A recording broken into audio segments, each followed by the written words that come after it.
at the end. But I had to special order these because the baritone ukulele strings are so thin. Look at here. Look at the size of these drill bits I ordered so that they would be the same, the holes would be the same diameter as the strings.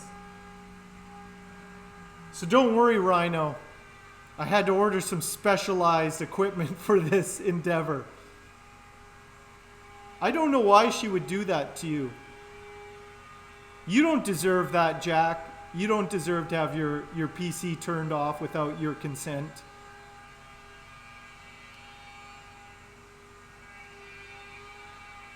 You'll see, it'll make sense, Rhino. You'll see what I'm doing and it's going to make sense. But it was kind of good it took as long as it did because I've worked it out a lot better than my initial plan. I had the right idea, but the execution is going to be a lot better now. It's going to work well. I chatted with Rage. It's going to be good. I have it all figured out in my big brain. My big brain, Henry, figured it out. So don't worry. Oh.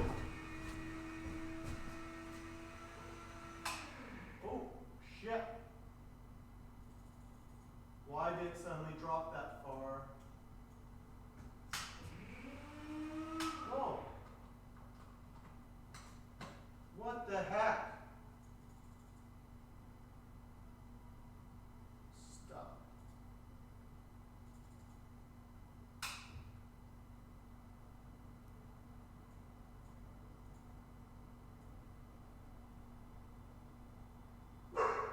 What the heck?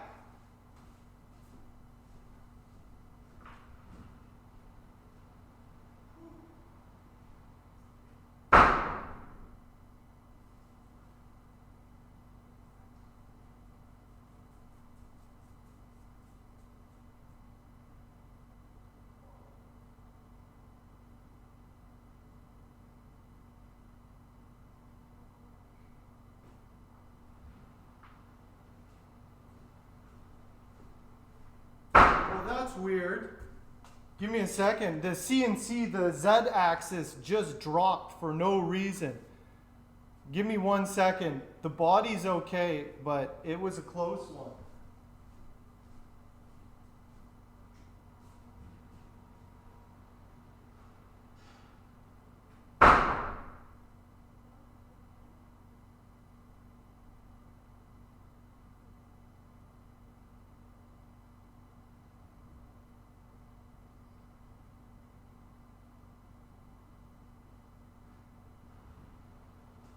So weird.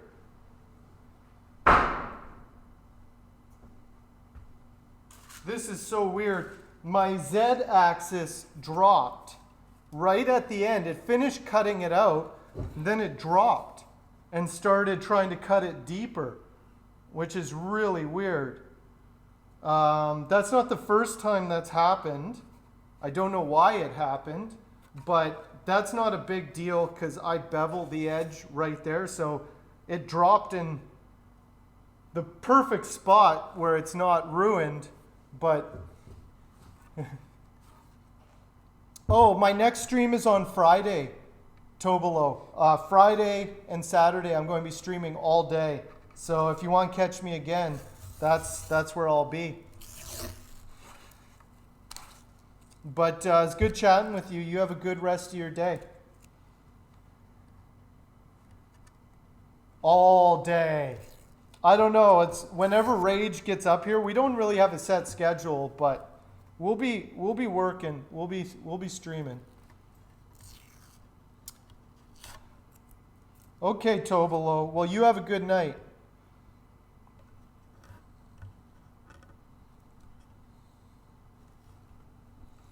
I think we'll probably start around 9 or 10 Pacific time, which will be noon, probably around noon your time.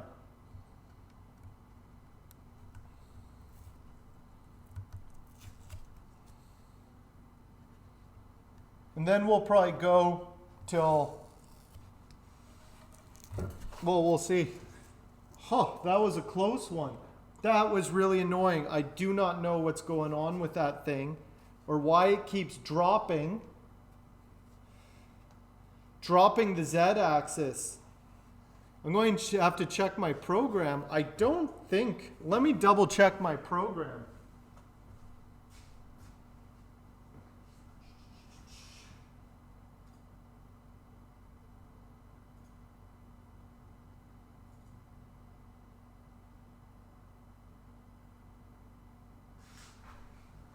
Okay. It was my mistake. I put a 9 instead of a 7. It was my mistake. That's what happens when you rush things. It's okay. It's okay. But I knew I had a feeling. It's like, this is why I hate to rush or to work on stuff when I'm tired. That's when mistakes happen. Luckily, I was spared. It didn't ruin it because my bevel is going to go right there. But that was a close one. That would have sucked to lose this body. So it's okay. Anyway, let me throw some mineral spirits on it so you guys can see it. It's all good. We survived. Too much going on. Everything is fine. Yeah, everything's fine, but that was a close call. Just didn't double check a number I inputted, and almost disaster. Almost a disaster. So gotta be more careful and double check things. But let's throw some mineral spirits on the owl.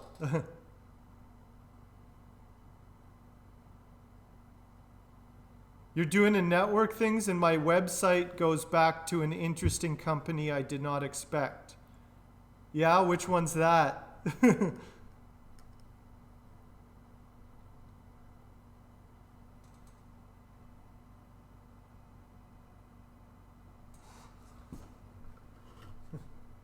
Is it one Jack set up?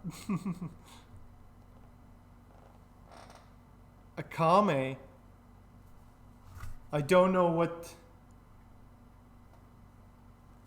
the connection there, Asus. Let's throw some mineral spirits. I got a new bottle of mineral spirits here. Blame it on Frosty. You see what Jack did?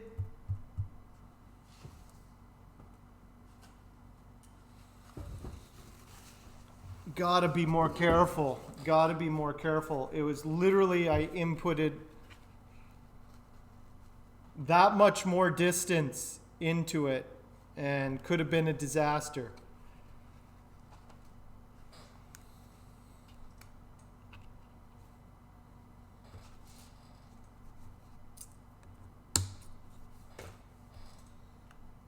Anyway, I get to crack a new bottle. New bottle of mineral spirits, everybody.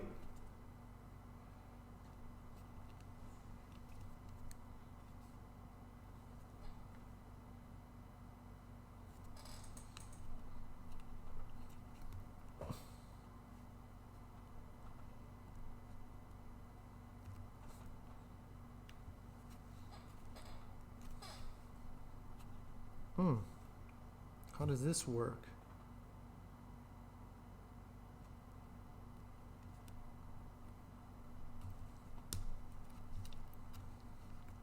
Okay.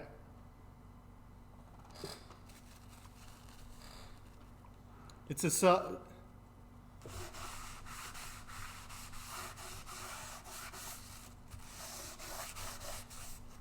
Is that who's hosting me?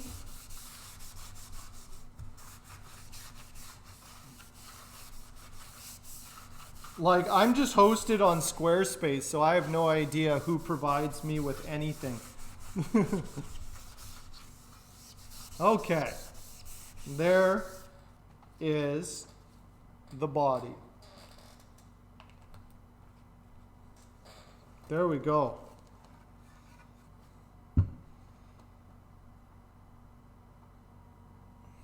That's, just wait till it gets sanded up and oiled. But, yeah, that looks pretty interesting. It's going to look pretty nice. Ooh, that is an interesting looking body. Once I bevel it, it'll have a flamed maple outline on it. And then it's going to have, it is an owl. It totally is. It'll have those colors with it. Very, very organic kind of colors. This is,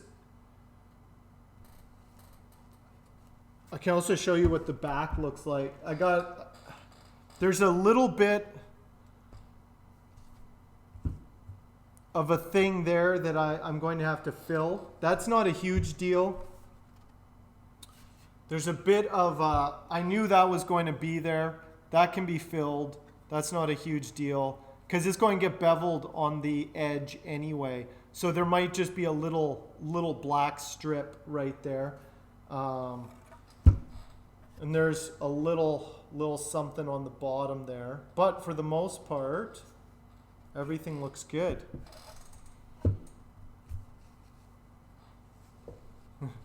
It will hoot.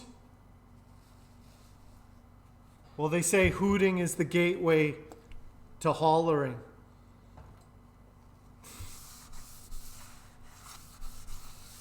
That's a meme I got the other day.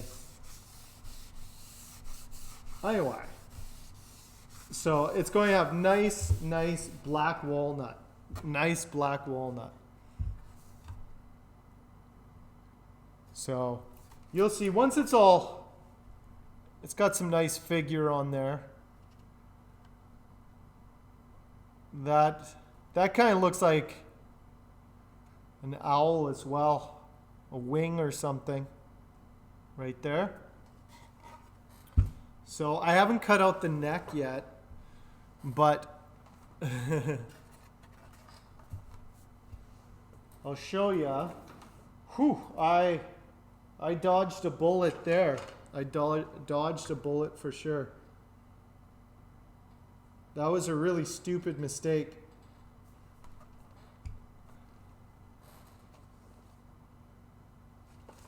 Let me, and then, oh, here we go.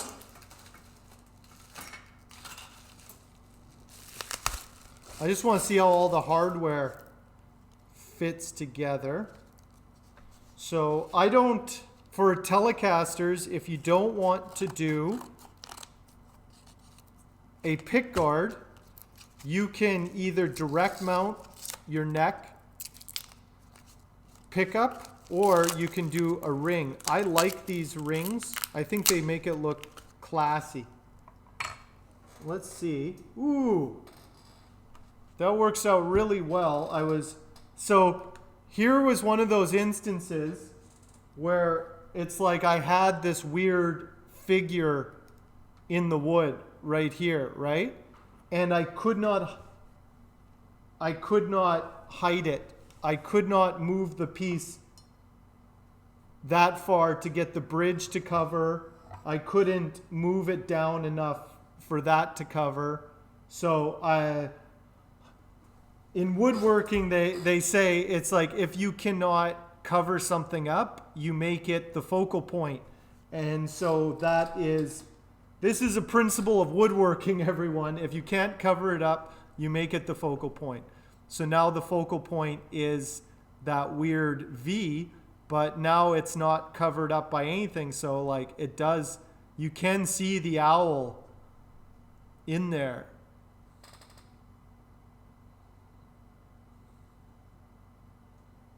Strictly walnut farming.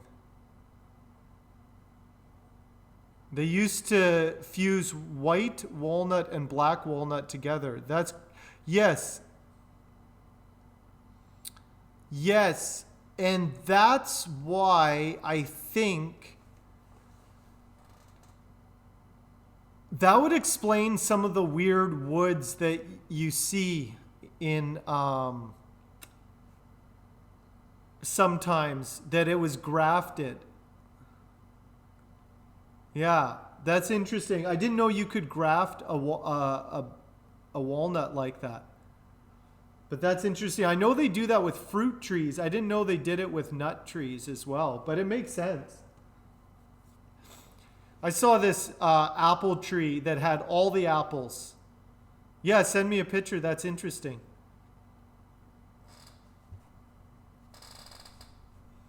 You can just graft wood together.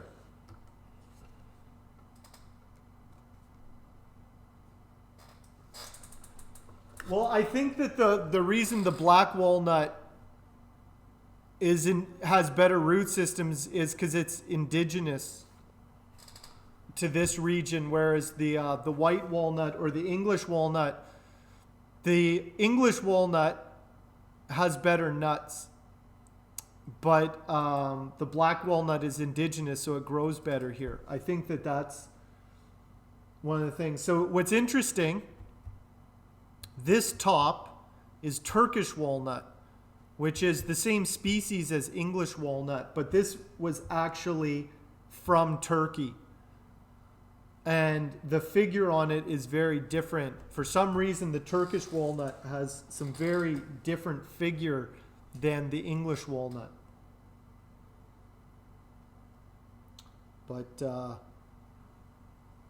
anyway, I have a lot of work to do on this thing, but it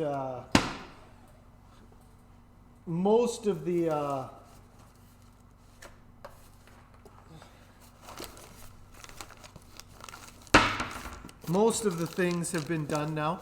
So I'm going. Oops.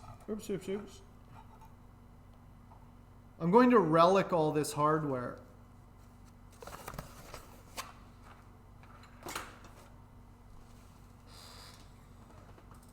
But and then I'm going to make Cocobolo knobs for it. Let me see.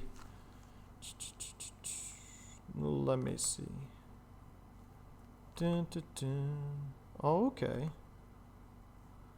Oh, that is really interesting. Oh, that's crazy looking. Oh, they literally grafted it on the top. That's neat, because usually it's like they just graft the branches, but that one is like they literally just grafted a tree on top of it. That's crazy.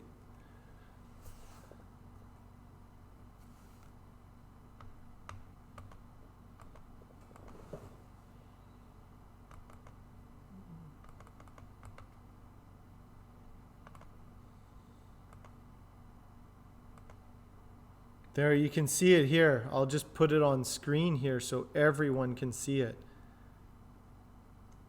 It's literally grafted right on there. Yeah. Weird.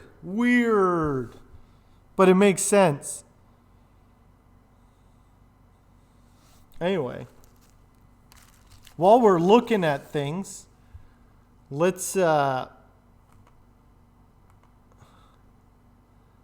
out. I want to check out Babumstead's guitar while we're in the Discord. Let's swing over and check out Babumstead's. Ooh, that looks really nice. Very nice. That's 11 weeks later. That's how long it takes. Here, I'll load this one up as well.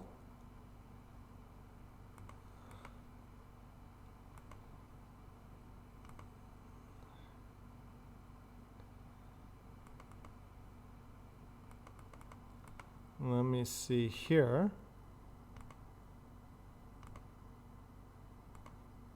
There we go. There's Babumstead's maple. maple acoustic, his OM.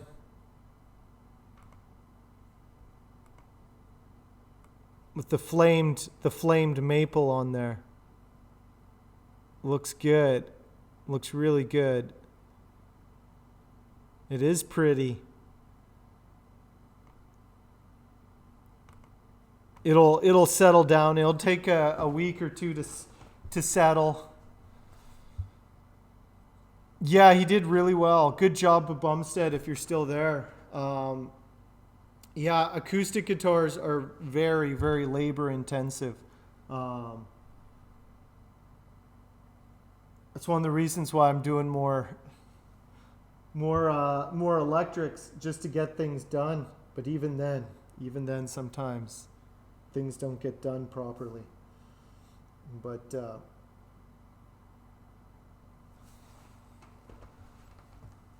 I'm still waiting for my bridge on this one. It has a good sound. Oh, nice.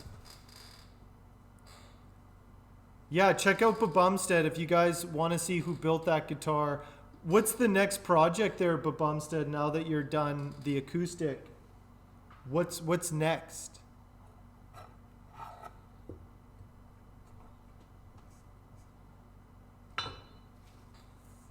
I'm going to be extra careful working on this thing. No more mistakes. No more mistakes. I was really lucky on this one. Luckily, I bevel the end so it doesn't. And this is where I do the deep bevel as well. So it's not that big of a deal, but it is. Nice. It's not too heavy. I didn't do 2 chambers. I just did the one. I just did the chamber here and left this part solid, so then it just kind of falls more into your lap. Hey, 2 waterbed tellies, nice. Manny, how are you doing? Let me throw some Hank juice on here. I just got a new bottle of Hank juice.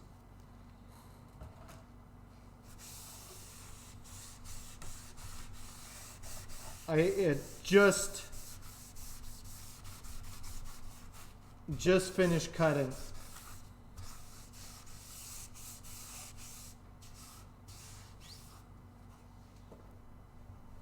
There we go.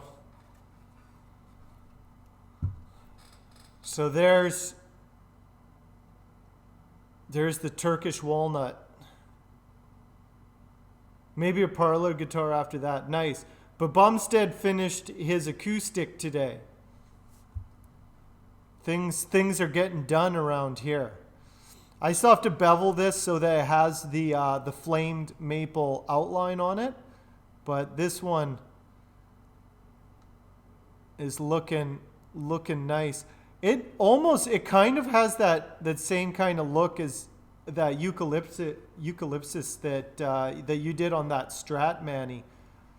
There, that camera does it justice. Nice. That's a nice top. I like it when it has that kind of like it has the flame and stuff, but it also just has an interesting kind of grain pattern as well. Nice and golden. So Manny says it looks like a lion. Karen says it's an owl. Once the hardware is on.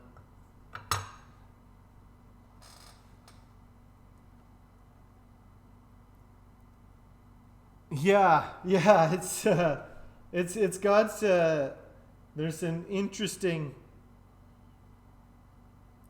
shapes in there for sure. And then I'm going to do a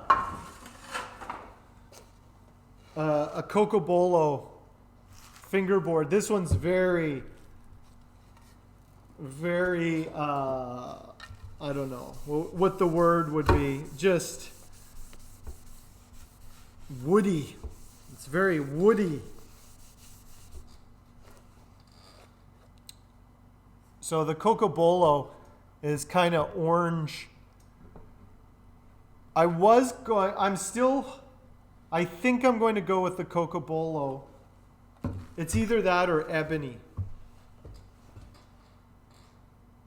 Yeah, dark. I'm going to go dark because the neck is going to be flame maple. So it's going to have that flame maple outline around it. Dark fingerboard, light neck, light headstock. So the neck is going to be this wood. I could do a light fingerboard as well, but I think I'll do a dark one. So it kind of all ties together. And then it's a black walnut body, but it's either that or an ebony fingerboard as well. But I'm kind of leaning towards the Cocobolo just because the Cocobolo has kind of interesting just kind of lines to it. Hopefully it's not too orange. Cocobolo will darken. Right now it looks very dark, but when I sand this, it'll probably be kind of orange with like black streaks. Cocobolo is really nice if you can get it. The best stuff, if you guys have ever seen like a really nice Cocobolo top with the sapwood in it. So it has like this yellow sapwood. And here, I'll see if I can find a... Yeah, it's just oxidized. Yeah, I think the dark... I didn't want to go too dark. I like, not... Ebony would look fine, but I kind of want to keep it more like dark brown rather than black. But let's see. Let's see.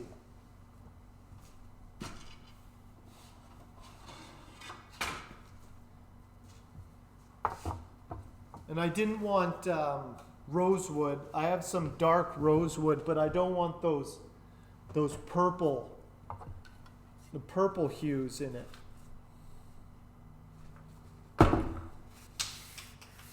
Yeah, the streaked ebony. This is actually just a really nice jet black. I think it's just too jet black. Like I was originally going to use this, but I think I should save this for another one where it's like I need something just really nice black ebony, which is strange. It's rare that you get a perfect piece of ebony like this. This is actually a really nice piece of ebony. It's black. It's absolutely like all the way through. No streaks. That's strange. Rarely do you find that these days.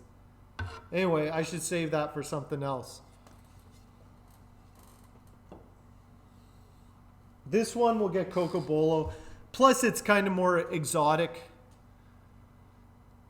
More exotic with the Cocobolo. I think the Cocobolo will tie into the colors. It's very kind of golden brown. For those who like brown. You like cocoa? Let me find a Cocobolo top. I'll show you. I make two types of guitars, brown and light brown.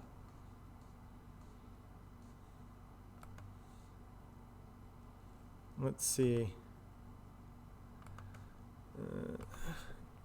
I used to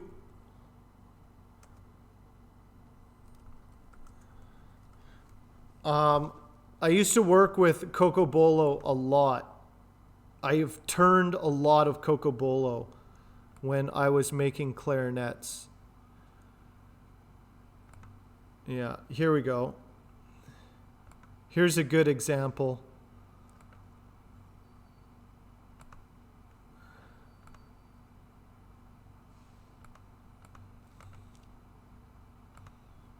Here we go. Just give me a second.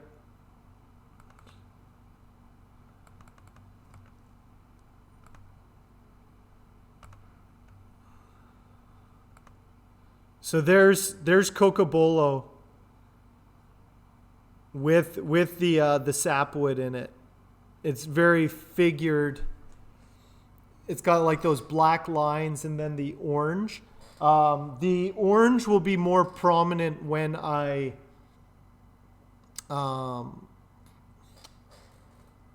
after I sand it. Yeah, it's really nice. It has nice gold. This guy putting the gold hardware on there worked really well. It looks really good. Hard to find. Of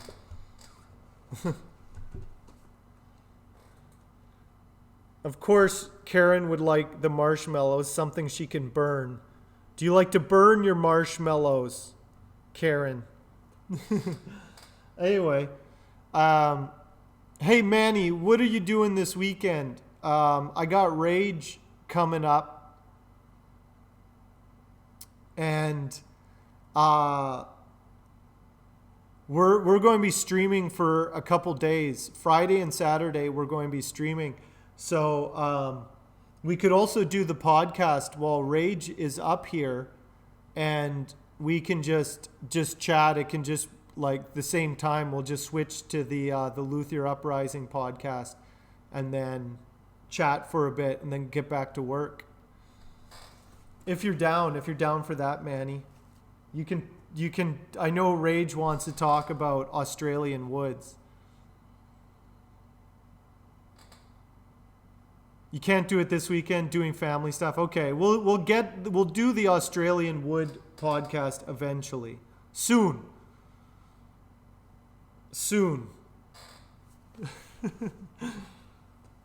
It'll happen soon. Yeah. That's okay. We'll just be streaming a telly build. I don't know if we'll get it done in that time, but so instead of doing a 24-hour build like Manny did, Rage is going to come up and we're just going to go through all the steps in making a telly. Whether we get that done between the two of us, we'll probably get it pretty close. But like what Manny said, yeah, we can get it done in 24. We can't get it finished though. So Rage is going to come up. It'll be pretty casual between both of us. It'll be casual. I'll be working on stuff. He'll be doing, yeah. We'll be making messes. I don't know how it's going to roll. I think we'll probably get it done. We're also going to do it by hand. We're not going to use the CNC. Hey, Unwary Dead, how are you doing today?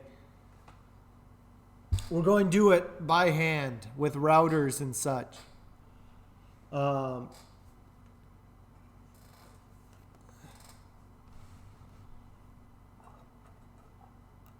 We'll see. We'll see what Rage brings up. We'll see what he brings up.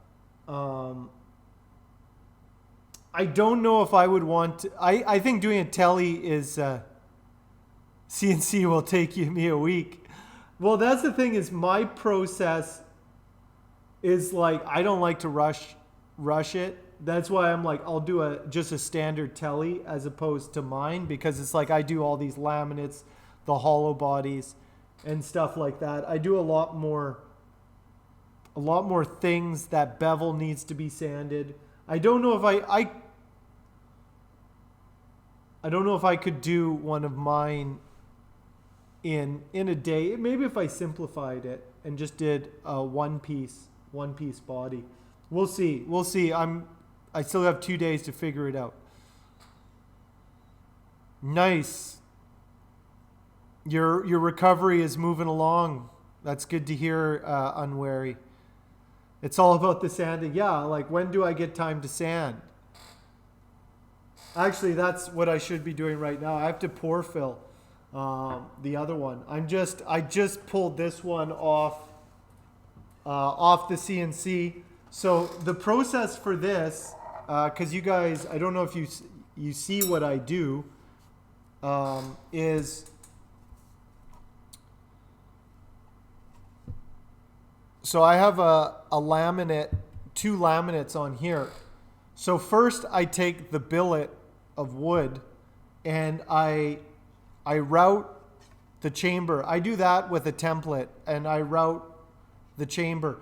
This one, because it's walnut, it was already, I knew taking out one side would be light enough. So on the mahogany, I did 2 strips, and then if I need more, I'll take more off here. But this one, I just did one strip. I hadn't cut out the body. I just did the chamber. Hey, Rock and Raj, how are you doing today? Then I joined the 2 pieces of the top, and then I sanded them to thickness. I don't sand to thickness while they're glued together. I learned that it's better to sand them to the thickness that you want, then laminate them together. So then I laminated those together. Then I cut the F-hole. Then I stuck it onto the billet with the chamber cut. Then I cut it out. So there was like a lot more steps doing this than doing just a regular top. It's still a 1/4 inch top. So each one of those strips is 1/8 of an inch, or about 3 millimeters. So it's even. You can see the F-hole got that nice. This is a flamed maple strip there. Yeah, I'm learning stuff. This is repetition of process is really important, and I'm getting better at doing the process that gets the best results and then repeat. And with guitar building, it's all about repetition. Repetition of the process makes you more confident and less chance something will go wrong, because there's nothing worse. There's nothing worse than ruining a nice piece of wood. So like, the more you do it, the more confident you are, and then you can start working with really nice wood and not mess it up. You know, that's why when you're starting out, okay, well, we'll catch you later, but Bumstead, good work on that guitar. That's why it's good to just use salvage wood for your first few builds, like what Bumstead did.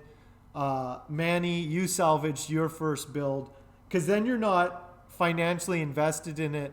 I kind of dissuade people from getting like a really fancy top like this for their first build. Like, yeah, it'll look nice, but your neck probably won't line up right. Yeah, salvage is always good. It's just, nothing is worse than when you're just learning, you buy a bunch of expensive wood, then you screw it up. And it's like, well, you could have bought some decent wood or salvaged some nice wood and just learned the process. And then you're not risking potentially a nice guitar, you know? So even this one, I had a bit of a thing right here, but that was my mistake. I caught it in time, but yeah. What else? Anyway, this still needs a lot of work. I still need to bevel the sides. First, before I bevel,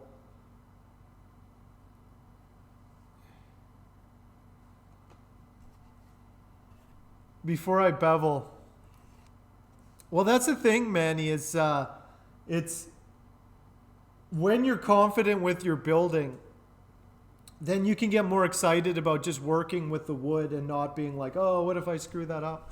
It would have really sucked. Man, working on that burl top, I was nervous. I was like double checking everything. When I was finally out of the machining part of this build, I was so relieved. I was just like, oh, if anything had gone wrong with this, I would have been very, very sad. Now I'm just sanding. Now I get to just pour, fill, and sand. Now it's just fun. But this one I still need to bevel. Before I bevel it, I make sure the shape is all good first. The shape on the sides. Anyway, that's what I'm doing, is just prepping this. Prepping this for, I'm just getting, I did an epoxy fill that worked somewhat. It worked a little bit.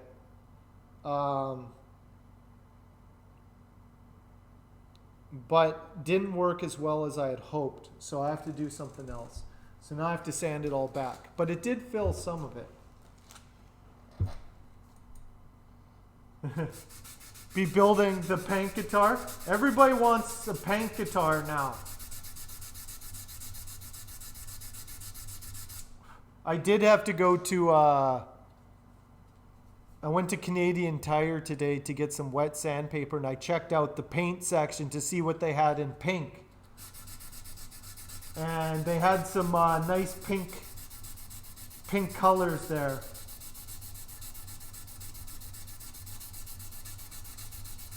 I should probably always have a pink guitar on the go.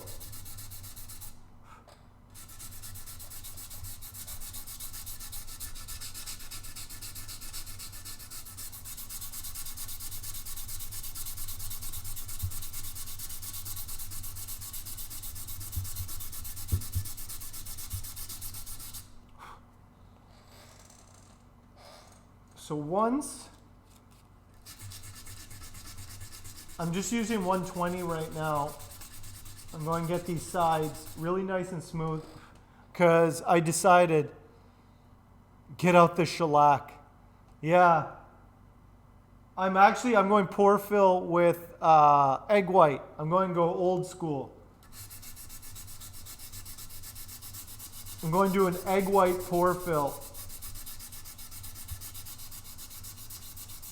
Because Padauk is very, very porous.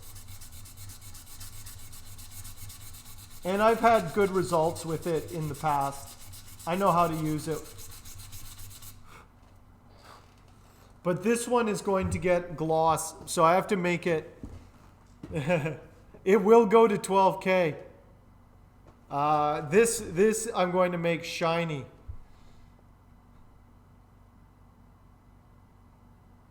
Pepper white and pink. She had a pink top and pink headlights. That's ridiculous, Karen.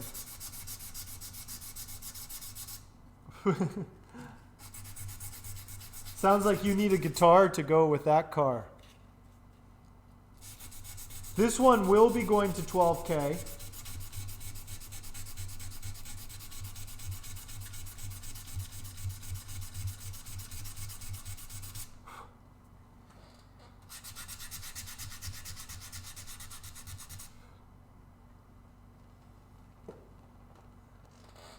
Because I want it shiny. I want this one to be super shiny. I figured out, finally figured out my headstock decal. So everything, and I ordered my my plates. I can show you guys what my plates, the neck plates look like as well, because I'm doing the curved neck plates. But I got them engraved. Let me see what I got here. I've been doing a lot of stuff. A lot of graphic stuff.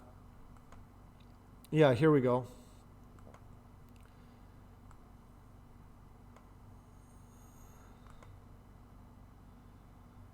Let's see, window capture.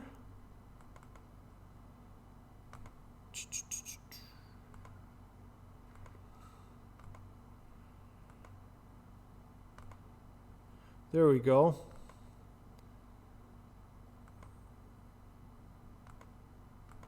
So,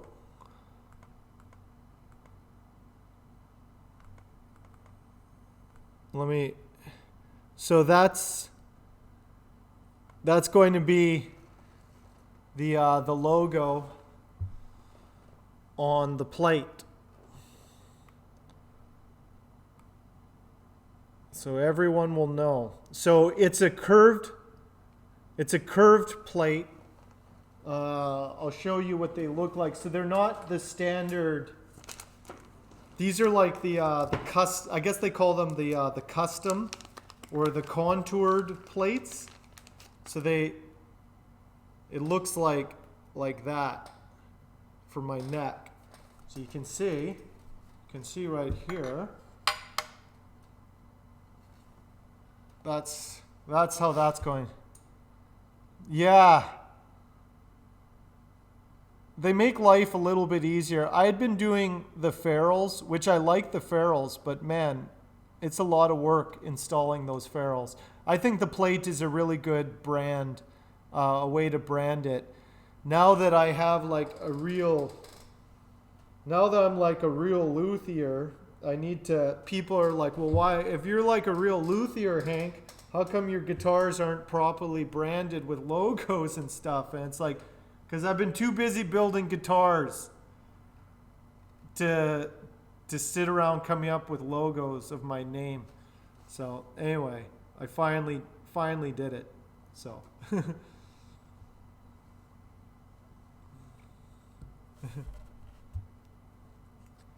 anyway, I'm pretty happy. Last night I did that Hank Budd guitars.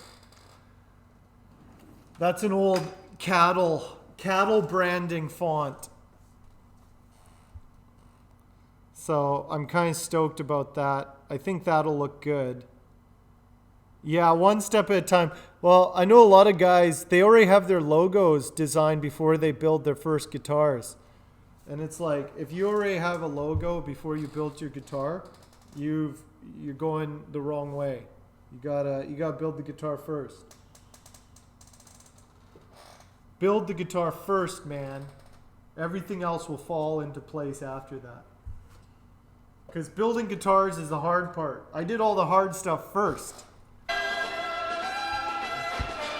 We need logos, just a sign. Yeah. I like that signed headstock. Nice. I like your signed headstock, Manny. I think that works really well. Especially with the... when you do the 3x3, looks really classy. I was thinking about doing something like that, but I couldn't replicate something that I liked. So I'll do the water slide decal. But branding is important.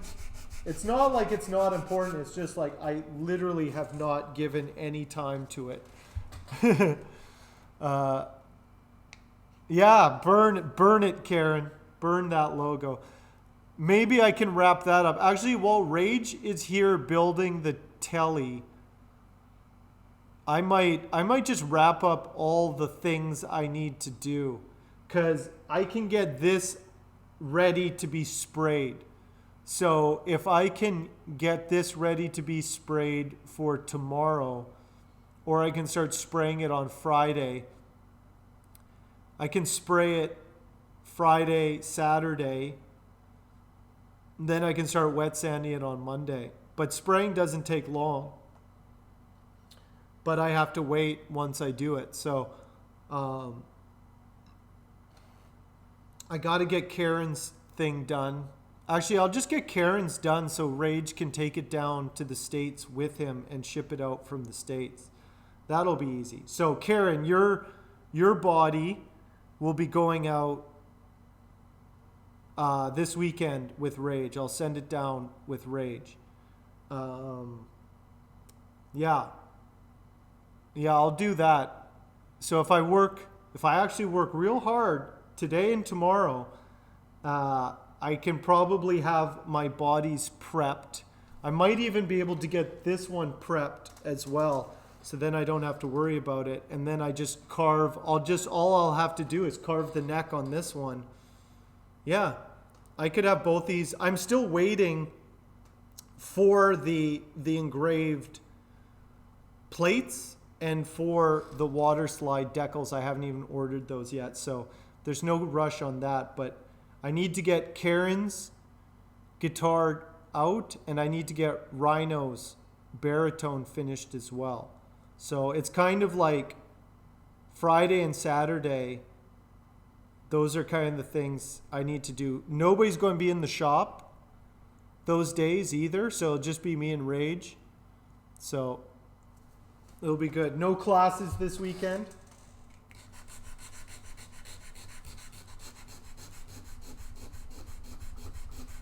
Just time.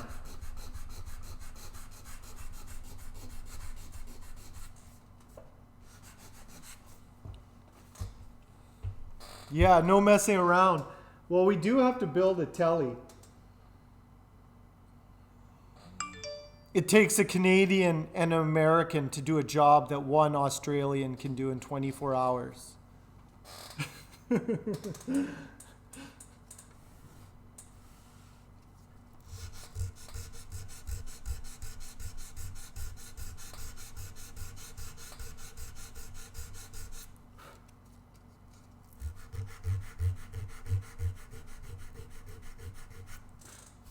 But it'll be good. I think that's a real...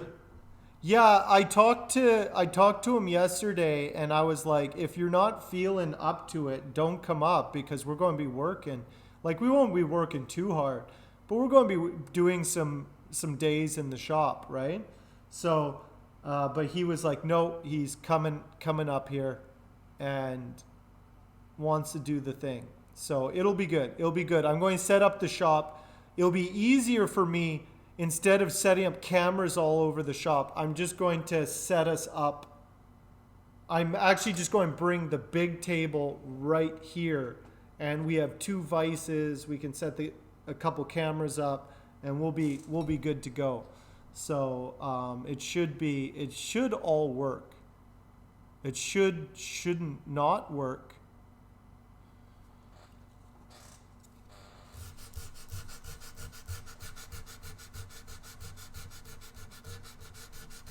But no pressure.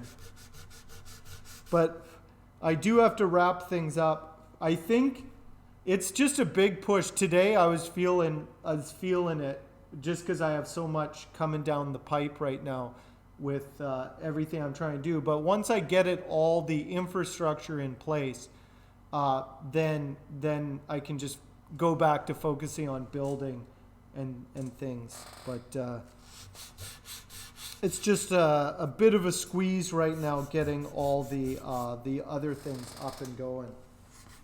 Then, once all this infrastructure is set up, then I can focus on promoting. Nothing changes. I keep building guitars. Like, that stays the same. But then I have to start bringing in musicians to demo my guitars. I'm just getting some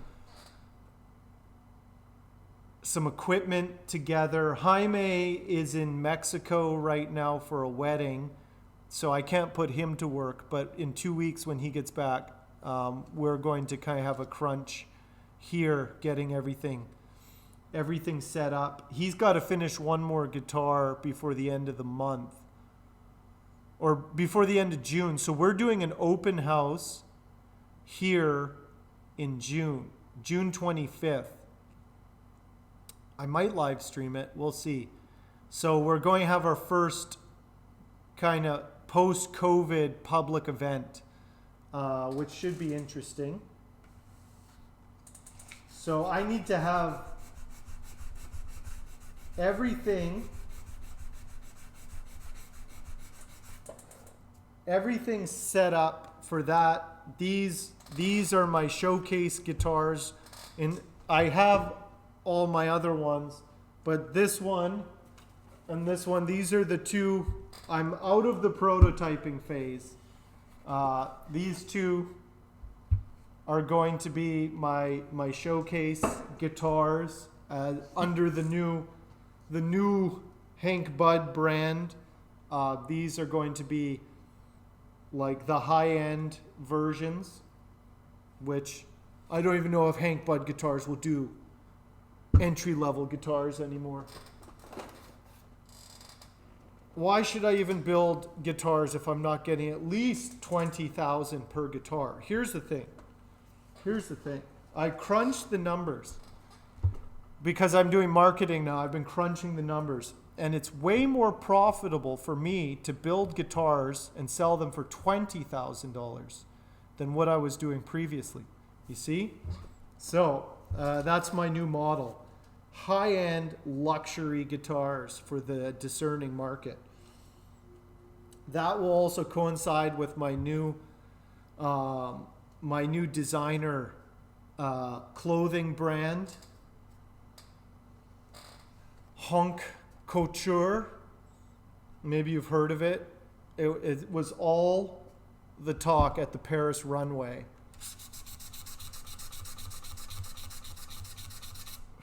I just got back from Milan.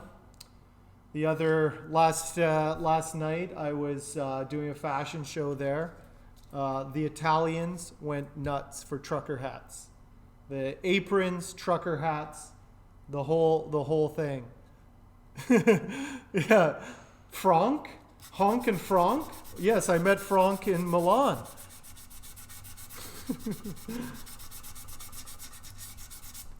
It's rugged. It's dangerous. It's honk. Street fashion, streetwear for the 21st century. Yeah, you're not, it's so exclusive. Don't worry. If all goes well, my online store should be, yeah, soon. Soon.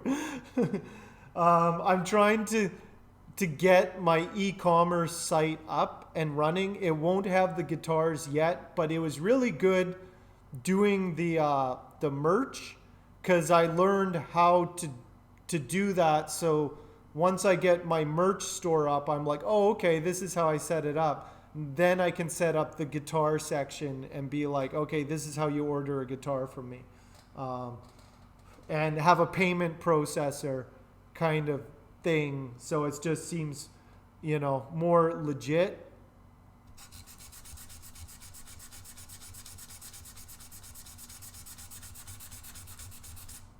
The guitars are fine. That's one thing I don't have to worry about. And so like everything else is like just a lot of work. I got the online store set up, but I have to calculate all the shipping for every individual item and how much it will cost to ship each one. And so it's just like lots of like number crunching, data entry stuff like that. Like this region, the flat rate shipping is this much. For this region, I have to do that for each individual thing. And that's why it's a lot easier to just do the plug and play stuff that's like just connected to Streamlabs. That's what most people do. And it works. It works for just, hats, t-shirts, toques. Oh, by the way, Manny, I think Megan ordered some Guitar Show Australia swag the other day. She said she was going to order some swag, and I was like, well, get me a cap while you're at it. So we'll see. But we're running to summer now, so it's like I don't need a toque right now. But anyway, the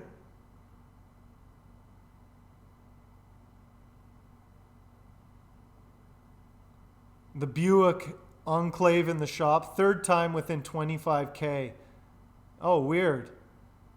Oh man, that sucks. That sucks, Raj.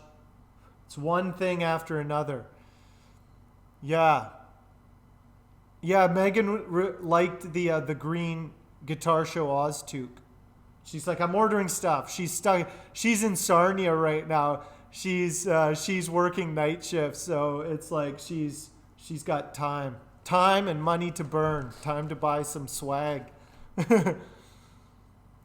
It's getting chilly in the morning walks. Yeah, it's starting to get a little bit warmer now. Here. No. Oh, I need to get. That's another thing. Is like I did get beanies for my merch. I needed trucker hats. I also got a bunch of other stuff that's ridiculous. I'm not giving it away yet, but I'm putting in all this extra work because most people it's just t-shirts, mugs, caps, things like that. But I'm putting in all this extra work just for the lulls, just for the laugh of like some of the things. You guys just wait. Hopefully it's up on Friday. You guys can order all this amazing merch for yourself.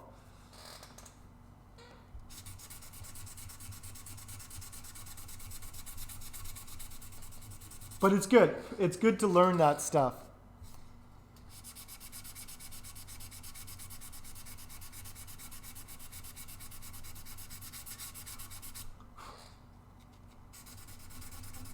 One of the things, Manny, actually, this is really interesting, and this is something I've been looking at. I don't know we don't have access to this in Canada yet, and I don't know. Hey, Bacon Natarka. Thank you for that follow. Baconatarka. Baconator car. I didn't get that right, but thank you for the follow. Are new payment systems coming online that can do payment plans. And so one that is only you can use in the States right now. It should come online in Canada soon. Maybe they'll get it in Australia as well. But it's called PayBright, and it allows you to set up a payment plan for customers who are like, hey, I really want a guitar, but I don't want to drop that much money all at once. No problem. You can do a PayBright thing, but it pays you the entire amount.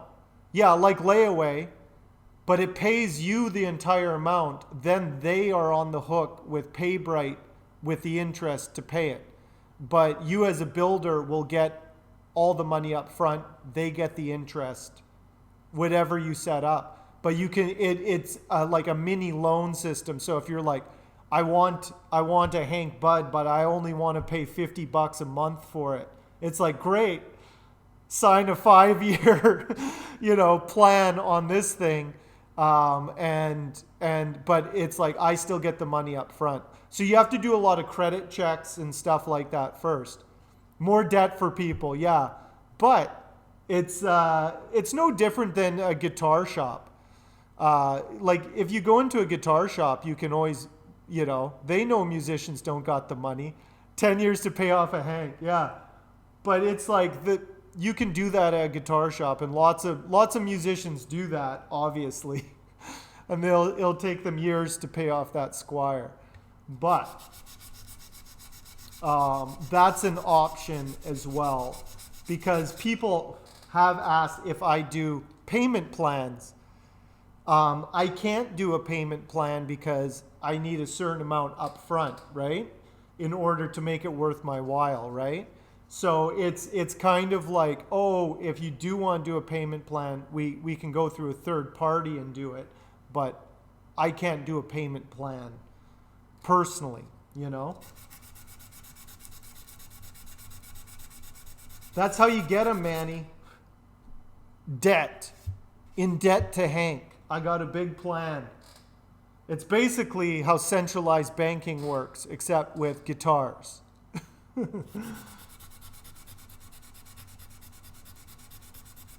Here's what I do. So, I get someone on the hook. They really want one of my guitars, right? And then they're like, hey, I really want your guitar. And I'm like, sign this. Then the interest starts accumulating. They're like, Hank, I can't pay off that loan. And I'm like, that's fine. You can just sign over some assets to me. Boom. I get their house. I get their cars. I get everything. Their dog, everything. All because they were foolish enough to buy one of my guitars on my payment plan. That's how I get them. It all starts with the guitar. Entice them. Pay you in Hanks for Hank? Someday, Alex, I have a plan for that. How are you doing, Alex? I have a plan. One day, my Hank system people will buy my guitars by watching me build them, and then they'll pay me in my own currency for them, which I can then use to live. I got a plan. Someday Hanks will be valuable enough that you can buy my own guitars with them.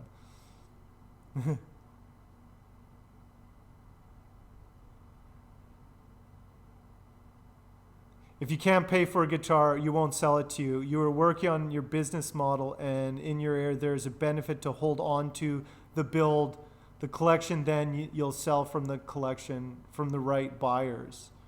Yeah.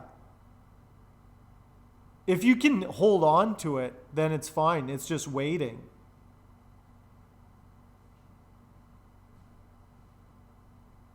Yeah. Yeah, you're basically just building up stock at that point, because that's how it is. Like, sometimes it takes a few months, sometimes a few years, but the build, when you're doing on spec is always tricky. Commission is the best, but if you are building on spec, just add it to the collection then. You can hold on to them, yeah. No, you can only burn the ukes, Alex. You can only burn the ukes.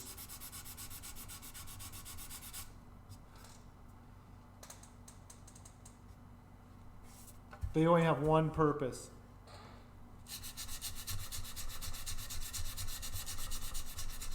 Yeah, well, that's what I was...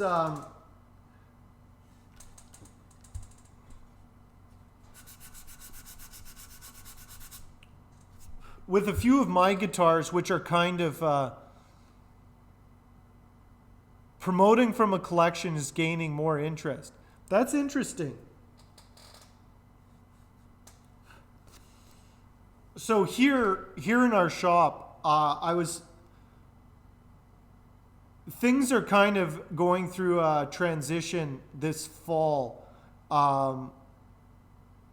And so me and Jaime are trying to figure out what we can do here. We have a gallery room that's not being used.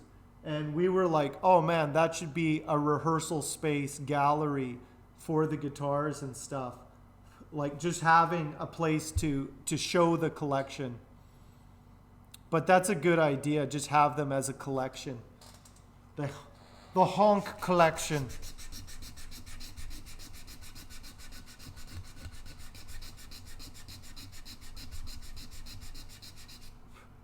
When we set this place up, unfortunately, we were never able to have the gallery room as a gallery because nobody was allowed in. But now, we might be able to start utilizing this space as it was intended. But we'll see. Hank and Frank. Honk and Frank.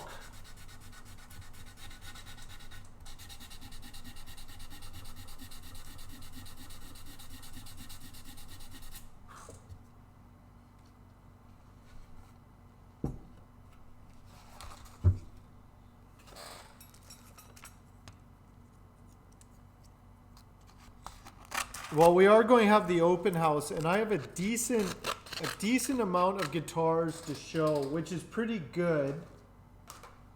But a lot of them, like I said, is these two are properly branded. They don't feel like prototypes. A lot of my other guitars were kind of like working out ideas. They're all really good instruments. There's nothing wrong with them.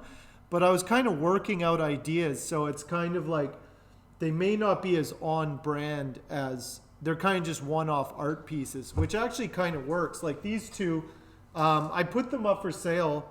People are like interested, but then they're also kind of like not. They'll check them out.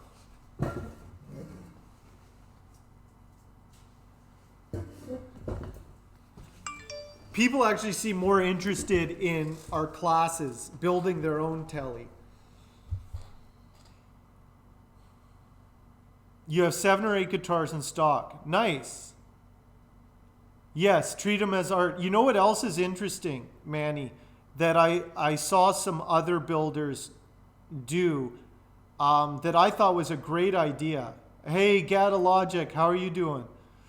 So you build, to make it an art piece, you actually build the display for it.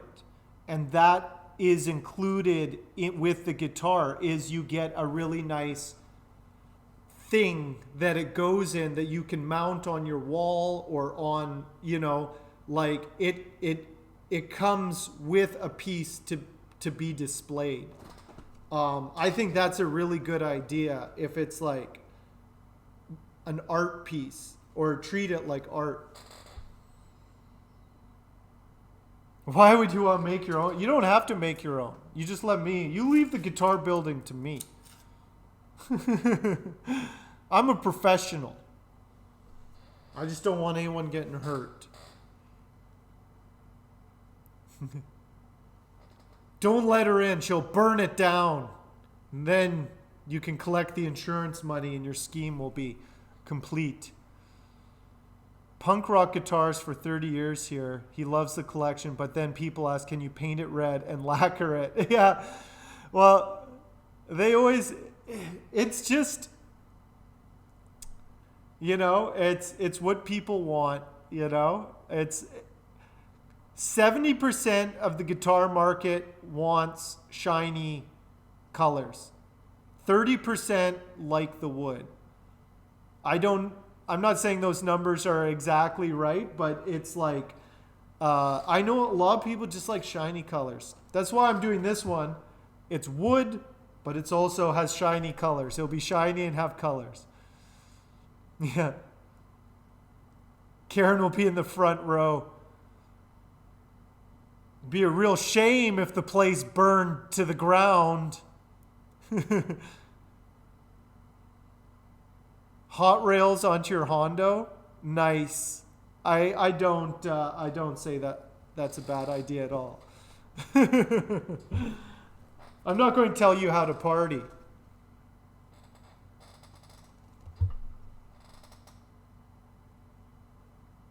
Well, that's the thing, Manny, and that's what I feel like our streams, a big part of what our streams are for is to kind of educate the people on the options of what they can get, because a lot of people you never see boutique guitars in the guitar show. You never see people play them. So you're just like, well, of course, they just come in different colors and they're shiny, Awareness, yeah. 3% want bass boat paint. I can facilitate that market. Yeah, awareness is key.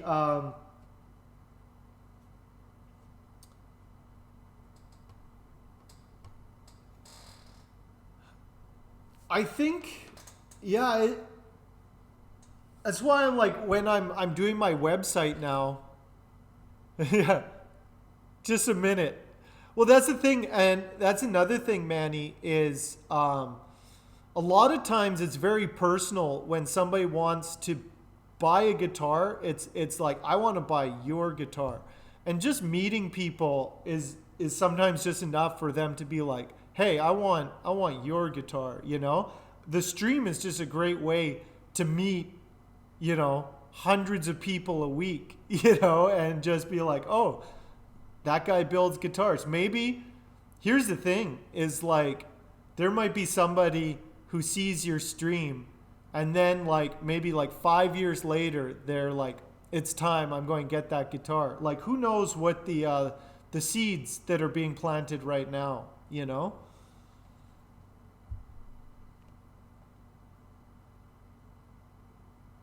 Guitars are black, 70s, sunburst, and red. I agree. Look at this ugly guitar I'm making right now. I'm pore filling it so I can just paint it over. Just so that someday somebody might sand it back and discover this. That's my art piece, is I get fancy burl tops, just paint them black. Nobody will ever know it's a joke. I find it funny.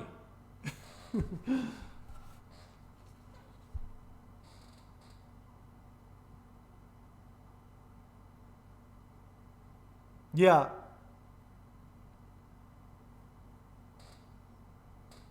Yeah, they know. That's another thing. Like, there's a lot of players who can barely change their own strings. You know, like it's education is key. Education is key. That's why here at Honk Apparel, I don't build guitars. I build lifestyle accessories. These are high-end lifestyle accessories. I sell I don't sell an instrument, man. I sell a way of being. I'm going to start doing ads like that. That's what I need to start doing, is just me talking like that. Kind of like just high-end perfume ads. You know, when like those like Ralph Lauren like kind of ads or whatever with the perfume, where it just has like Brad Pitt rambling on about nothing. Like, a man stares at the ocean and he finds peace out there, but he's just standing in the sand. Where will he go next? You know, like just nonsense things like that. That's what I'm going to start doing, is just like complete nonsense, high fashion advertisements for my guitars. If it's more confusing to the audience, it'll be more enticing, because they'll be like, wow, it must be good. I don't even understand. Or just more Canadian spruce. We got a lot of Canadian spruce coming up. Yeah, it'll never be found unless it starts to chip out. Guitars and purses. Well, that's the thing. If I need to make my guitar a purse, I will make it a purse. I don't care. Lifestyle enhancer. Yes. Lifestyle enhancers. Nifty has all the best ideas. Do you need a lifestyle enhancer? Do you find the thrill in life is gone? Well, maybe you need to spark that back up with a Mellows Custom. Handbags. Yeah. Look here, Manny. This whole guitar thing, it was a good run, but we both know the future is in handbags.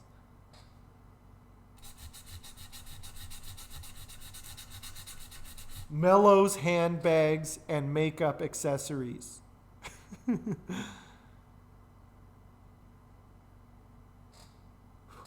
Electric burl top parlor guitar for your living room.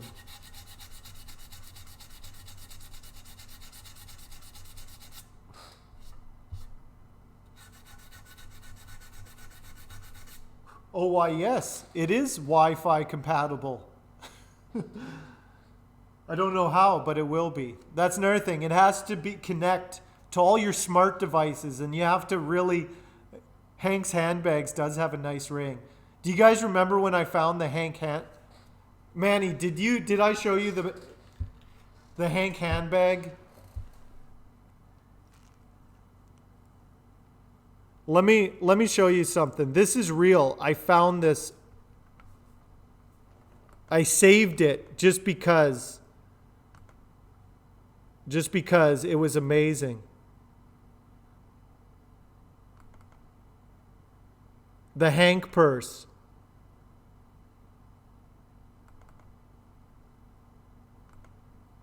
Look at this.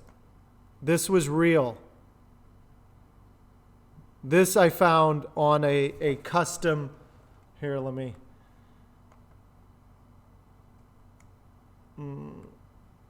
Look at that. I found a Russian designer was making these. You can get these in Russia. So in Russia, everyone carries Hank bags in Russia. You guys just don't see it because you don't go to Russia. But if you did, you'd be like, why is everybody walking around with Hank bags? Because they're the hottest thing there is. You can never, I don't even know how I found this thing, but I found it. Like, it exists. If you can imagine something and you spend a bit of time searching, you will find exactly what you need. Yeah.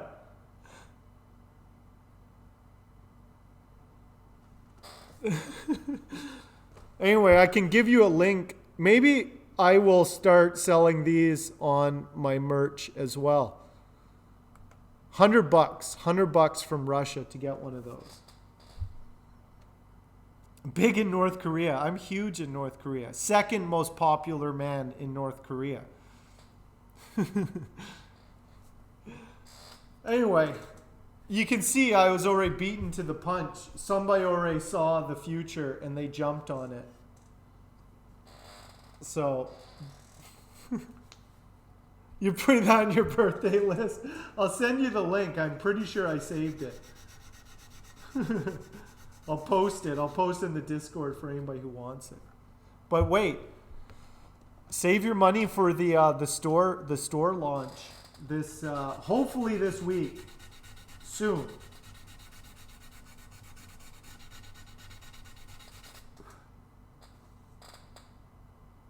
You'll sell Manny versions that say "Cheers, big ears" when you squeeze them. I would buy that. I would definitely buy that. Ah, the guitar case. See, Nifty. That is why Nifty is the president of sales for the Pacific region of Hank Bud Guitars. That is why. Let me throw you a bonus there, Nifty. I gotta pay Nifty for these great ideas. Hank Head guitar cases. That's right. You get 500 Hanks for that. You just got a 500 Hank bonus right there because that is a good idea. A case for a short scale or a uke. Yeah, it could actually be. Just the bottom would be the head.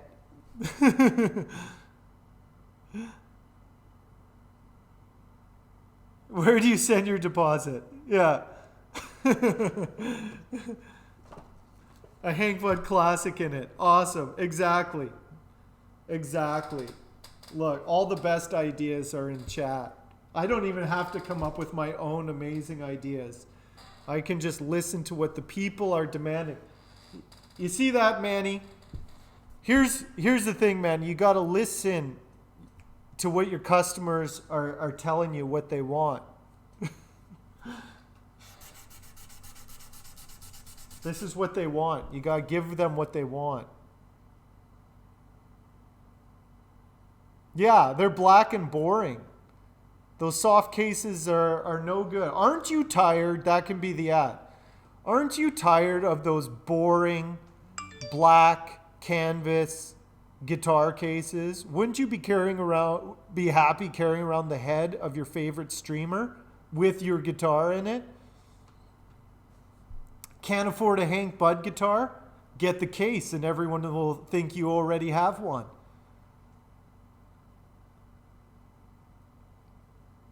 And then you tell them what they want. Manny is now the second most popular man in North Korea. Tari, how are you doing today?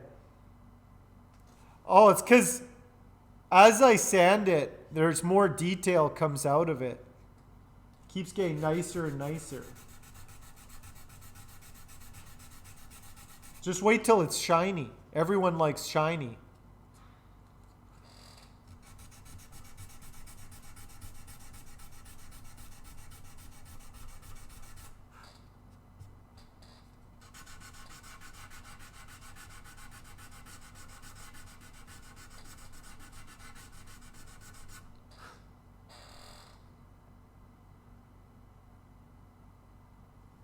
Yeah. Whoa, you go to the party and everyone's like, hey, pull out your Hank Bud. And then it's just a boring Gibson. Aren't you tired of Gibson guitars? It's the same guitar since 1954. It's 2023. It's the 21st century. And it's time to play music like it is. Hank Bud guitars. Guitars for the 21st century. All the detail will be on the floor. Guys, bad news. I love this top so much I sanded it all away. It'll just be a blue dust. And it'll be like one of those Tibetan dust paintings where they make the dust sculpture out of all the colored dust and then it just gets swept away as soon as it's finished. That's what this top will be.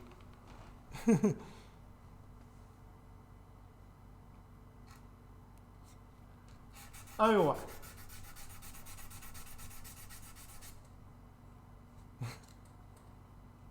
Yeah. Overloved the guitar build and now there's nothing. Yeah. That's the danger. That's the danger. You can't love your builds too much. If you love them too much, you have to let them go. You know? You can't love them too much. Your love could destroy them. If you really love your build, you have to let it go out into the world. Manny is hoarding all of the Mellows customs. He's hoarding them in one collection. Hey, Lulu, thank you for that follow. Let me tell you about Manny. He's not letting the Mellows out into the world. You got to go and demand your Mellows from Manny. He's keeping them all. He's keeping them all for himself. You saw two monks do that in Sydney? Yeah, it is amazing to watch that. I like to see myself as kind of in that tradition. Let it go, don't...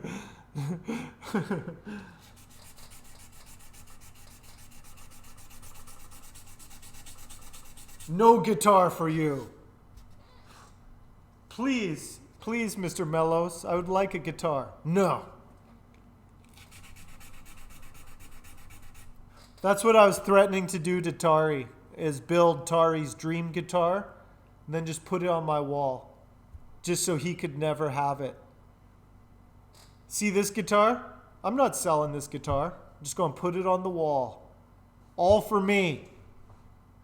You can look at it, but don't look too hard. Because it's mine.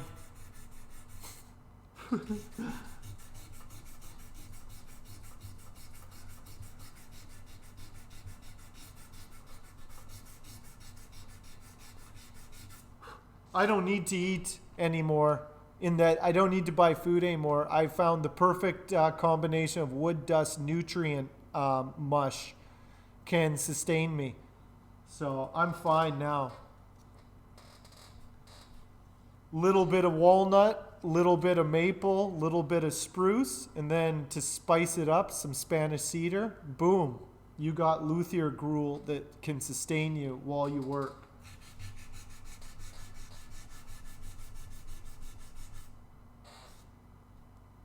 Yeah, no guitar for you.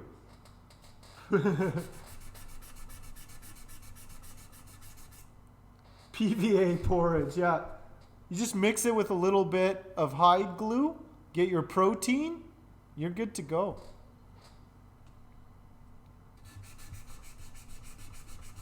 You can fry it up as like pancakes with a little bit of true oil.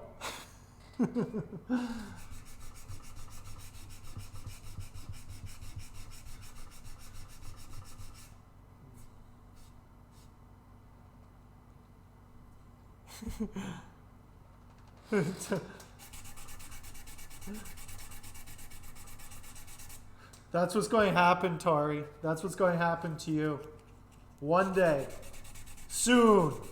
Soon, everyone's going to get what's coming to them. Soon.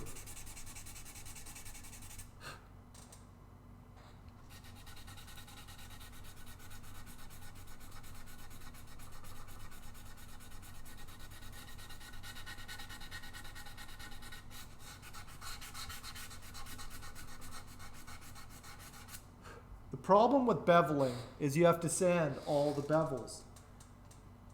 All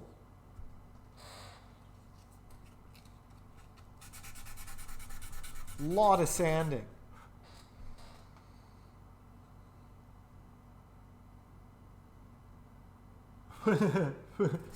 Yeah. So, speaking of amps, eventually, soon, it goes into the soon category, but I really want to do an amp collaboration with Hemel. Eventually. I know Hemel just started streaming. He's just putting his stuff together. But, oh, actually, that's another thing, Manny, that I was thinking of as more kind of value added for pieces is I want to do matching amps with the guitars. So the amps are the same wood as the guitar. So you have a matching amp with it. That's a good kind of collection thing. I was thinking about, which is cool, but then if it's like, a custom amp with the custom guitar, someday.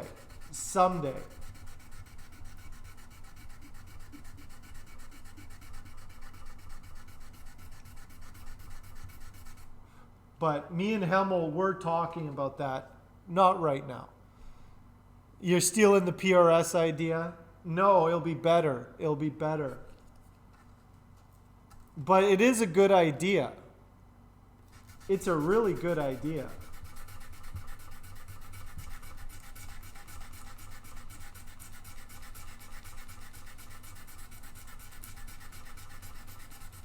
Let me tell you something.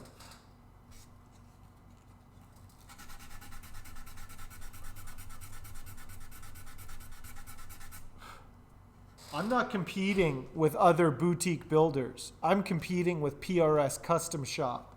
That's who I compete with. Willie, what's going on?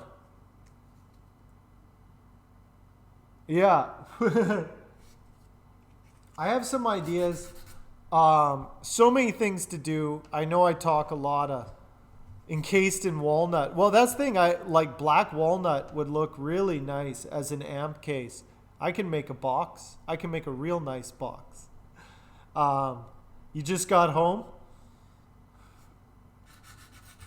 How are the fish? The Hank Budd Wood Library. Welcome to my wood library.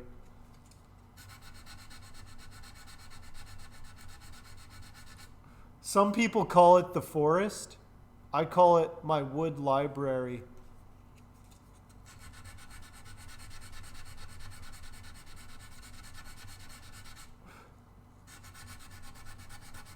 So I got so many things I got to do, and it's good.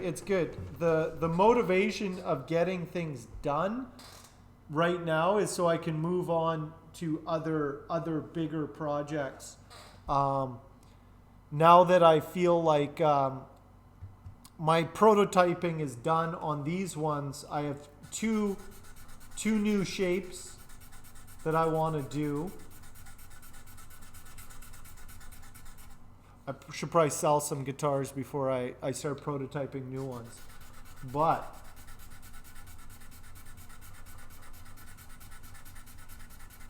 get all that stuff set up, then move on into other things.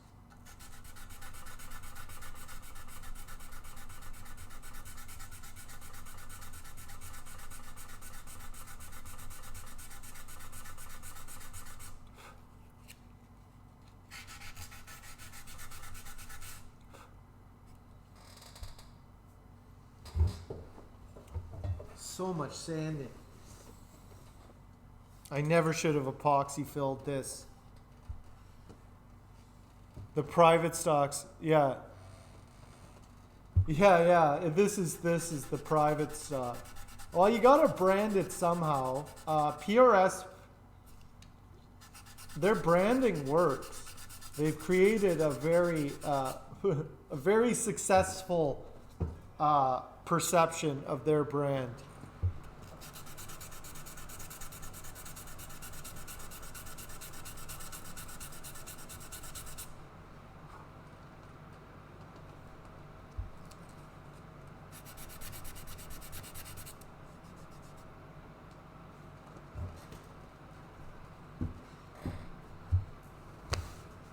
Honestly, even though my guitars kind of look like PRSs, I'm not a fan of PRS guitars.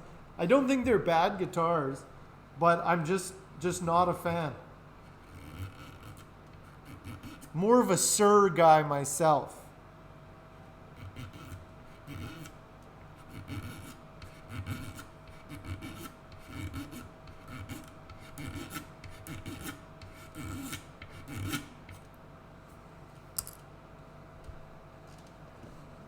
Yeah, you got to make them feel exclusive. I'm going to have to start doing exclusivity. Um,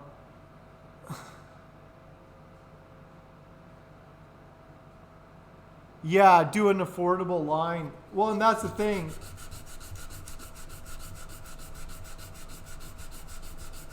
I would never knock PRS for what, you know, for what they accomplished.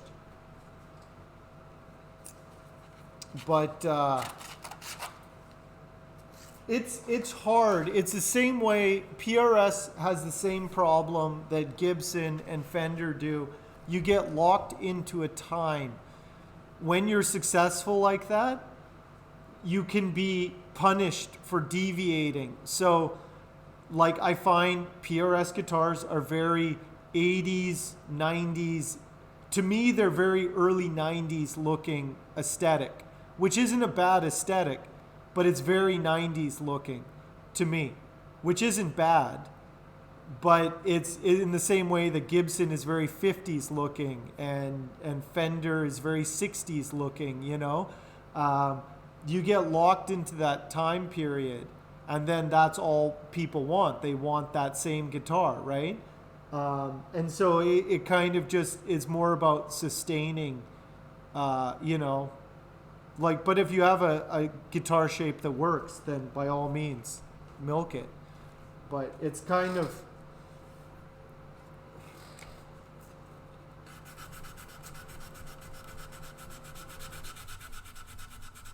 it just gets locked in. You just get locked into that time and space. And I think that's why I'm not really into the PRS, because it's like I'm not really nostalgic for the 90s. Because the stuff before I was born, the 50s and 60s stuff, that has a certain mystique because it's, you know, I wasn't there. So it only exists in like kind of media. But I remember the 90s, and it's like, you know, the PRS, like, I get why it was popular at the time, but it's just kind of like, yeah, I don't know. I'm not nostalgic for it. You played Mary Had a Little Lamb on the Pank? Nice! That's awesome. That's awesome, Willie. I'm glad you're enjoying the Pank guitar.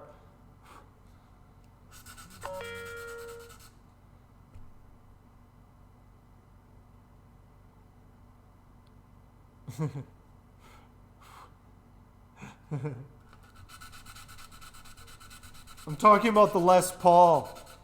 You're the only one that when you say Gibson, you think of an SG. Everyone else, when you say Gibson, thinks of a Les Paul Tari.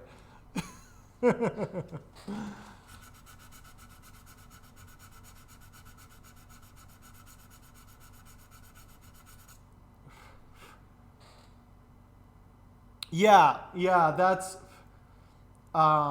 maintaining the quality as their production moved overseas. That's one thing, is PRS are made in America, except now PRS is doing their SE models, which are made in China. But they're still retailing for about $1,000. And I wasn't too impressed with their SEs. You know, like, they still look like a PRS, but if that's the future of PRS, is outsourcing to China like Fender did, and and it could happen that they won't be able to maintain that, so it's kind of, I don't know. It's like Fender and Gibson had to go through that transition as they outsourced. Lucky for Fender, they maintained their Mexican factory. Yeah. You have a friend that only plays an SG? Oh, it's Indonesia. Yeah. It's wrong. It's Indonesia, which has a slightly better reputation to a certain degree. There are some, it depends on the factory. There's good Indonesian factories, there's good Chinese factories. But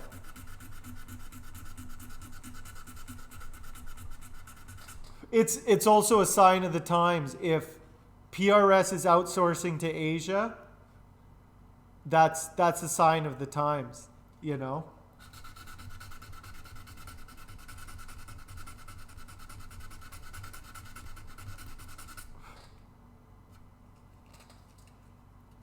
Built by Cort. I was just watching the Cort factory video the other day. They pump out like 1 million guitars. It's insane. I was just checking out different factory setups. I watched the Cort factory, which they do all the Squires, I believe, as well. And then I watched the Dean custom shop. Yeah, there's some very good Korean factories. World music, yeah. Yeah, if you can get into world music, if I was ever to outsource my stuff, I would definitely try and get into world music, but they don't let just anyone in there.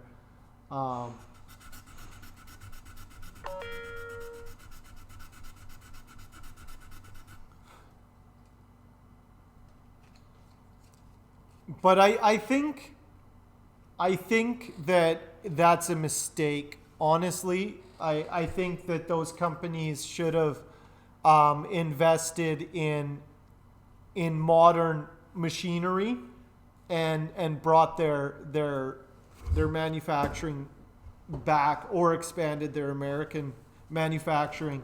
That's what I think they should have done. I don't think exporting, or PRS should have just invested in technology in the States, which they already do CNC everything, but they should have simplified the. Of course, it's easy for me while I stand by and be like, oh, PRS should have done this. Like, I don't know the inner workings of the company, but it's like it would have been better to come up with a new design, a PRS design that is easier to manufacture. That's the problem with PRS. It's not a simple guitar to manufacture. That's why it's so expensive. They should have come up with an entry-level, easier to manufacture PRS that they could make in North America. That's what they should have done. But nobody listens to me. Paul doesn't even return my phone calls. But that's what I would do. It's an engineering problem. It's not an economics problem. The engineering problems, or like, you should, with modern technology, be able to do the work of 50 people with one machine, I wouldn't outsource to a foreign country. I would try and build the things here in Canada if I could. Easier said than done.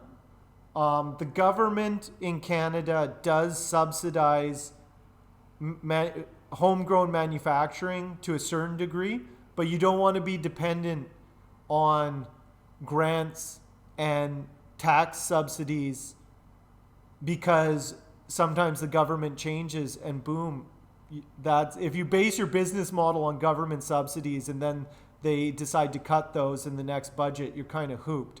And that's what happens in Canada a lot, is a regime will get in and be like, we're bringing manufacturing back to Canada. they'll subsidize and throw all this money around, and then 4 years later they cut it all, and none of it was really sustainable. So, but that's the thing. In Canada, here's what's ridiculous is all the fenders is all Canadian maple, and it's getting mass shipped to Asia to be turned into necks and then shipped to America and then re-exported into Canada. We don't have a big enough domestic market to have really our own guitar market, but we definitely have the raw materials. Yeah, their bottom necks, they did simplify the process, and that's why I don't see why they had to outsource them like they did, other than it shows that they don't have the technology or the engineering to do it here in North America. That's what it says to me. When they outsourced the SE, it was like, oh, you guys, like, what are you doing? You know? Because that's how it starts, man. That's how it starts. Hey, thanks, Megan. How are you doing today, Megan? First, they outsource the cheap models. Then they start outsourcing the mid-range models. And then all that's left is the custom shop. You know?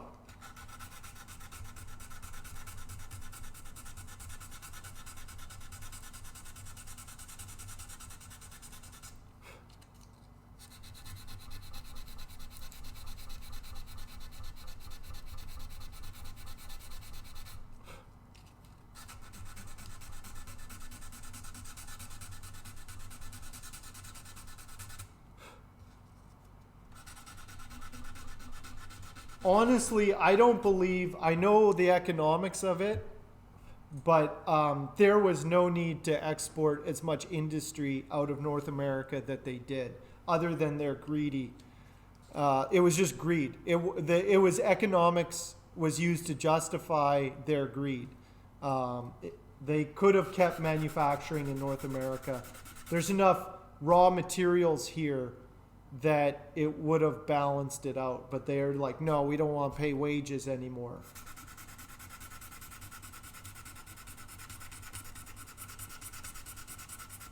Anyway, you guys will, Hankonomics. When I drop my manifesto, that'll be in there. Nice. Oh man, are you just starting work today, right now? Emmett is sleeping. We had a good day today. I gave him things to play with. The problem with Emmett is he's just bored. And so I got him a ball, which he's torn up now, but he was satisfied. And he's got that, what's that, Kong? One of those like toys where he has to get the food out of it. And now he's just chilling. He's just straight chilling. Anyway.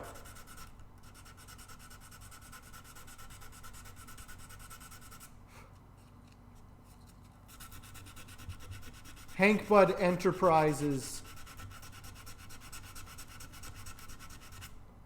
When my ruthless corporation takes the world stage, no other guitar companies will survive. For Hank Bud Guitars to win, everyone else has to lose.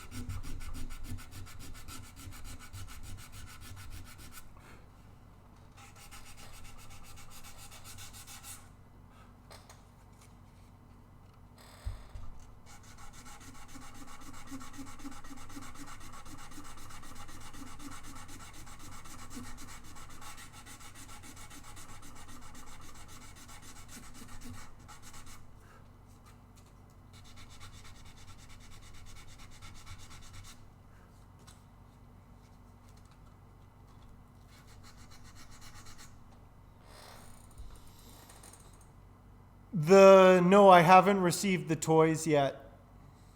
A bunch of stuff a couple days ago. I thought they would be there. No, I didn't receive any toys. I got the harness you sent and the all the other things, but I didn't get the toys. So many sticks. That's one thing. Emmett doesn't go after the guitars, which is really good. Emmett will not.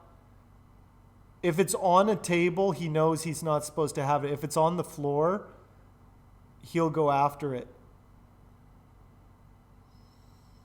Nice. Emmett has destroyed all of his beds. Yeah.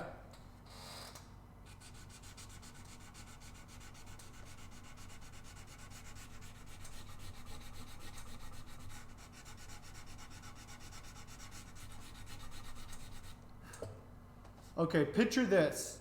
Here's my dream. Here's my dream. Here's my ideal factory. Rows upon rows of benches, hundreds of people, their heads down, nobody's talking, no machines, just the sounds of hundreds of hands sanding in unison. That's my factory. Just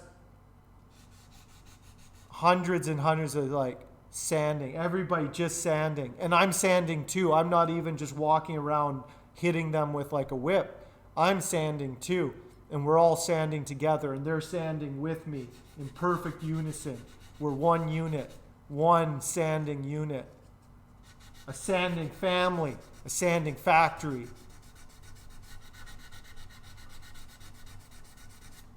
People will be like, Mr. Honk, may I go home to my family now? And I'll be like, why would you want to go home? You're home now. And they're like, oh, my mistake. I'll just keep sanding. And they'll just keep sanding till they forget their family, till they forget everything. And then they'll finally be free. Because that's what Hank Bud factories are. Freedom. Freedom from all the stresses in your life. You don't have to worry anymore. You can just sand. Sand yourself free, everybody. Half a factory, half a religion, combined into one super economic powerhouse. That's what you do. Forget corporations and government corruption. The future, factory cults. That's going to be in my manifesto. Factory cults. Get people productive. Get people into what they're doing. Everybody else is working for money. These people will be working for a higher power. Yeah. Yeah.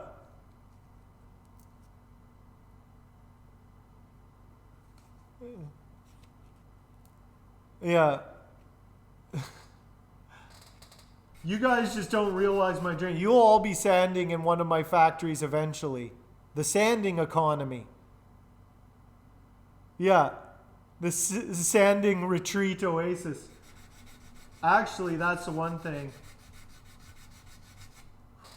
Guaranteed, it'll solve your problems. Let me tell you something. You won't be cures all addictions. You can't be doing heroin when you're sanding. Health retreats. Get clean. Sand it all away.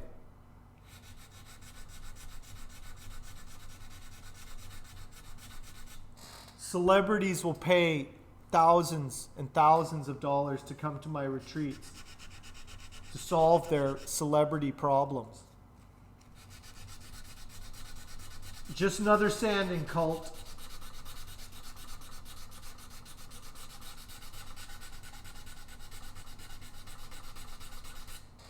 All those suckers like Ram Dass from the 60s, all those guys, they all thought meditation and acid would get enlightenment. They were wrong. It's time to start sanding.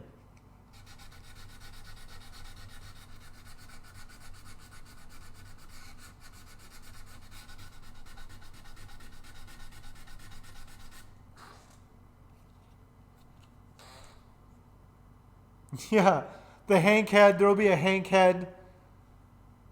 Statues everywhere. It should be on an island, probably. Yeah.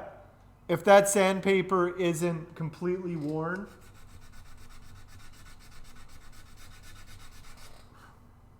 Sanding cults.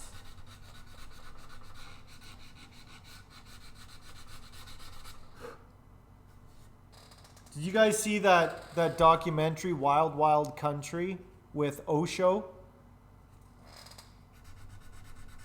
Where that guy, that East Indian guru started that cult and moved to Portland. Not Portland, Oregon. Moved to Oregon and started his cult town there, and then things just got wacky. Very interesting documentary. Anyway, I found it very inspiring.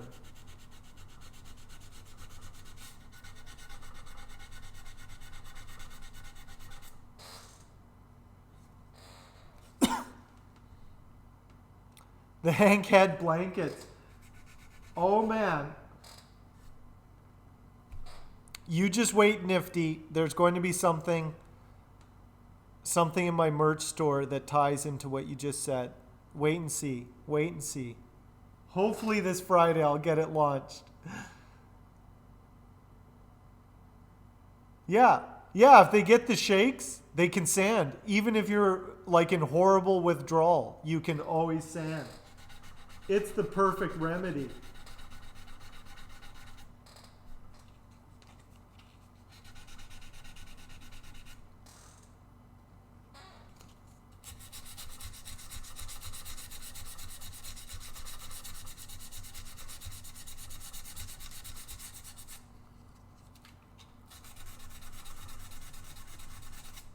This guitar has to be perfect. It just does. Some of you ask, why does it have to be perfect? Because it has to be. Because it already is perfect. I just have to reveal how perfect it is through sanding. The perfection's there, just like in all of you. And once you're worn down enough, you'll finally be perfect. Join me and sand along.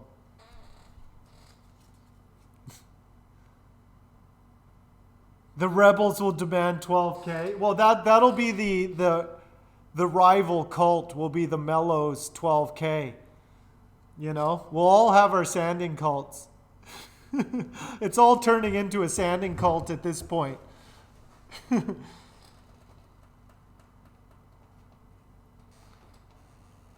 Oh, I'm going to look into that, Nifty. Hank Garden Gnomes. That's another brilliant idea that I haven't yet figured out. How to monetize that. The more I monetize, the more all these products, somebody's going to buy these products.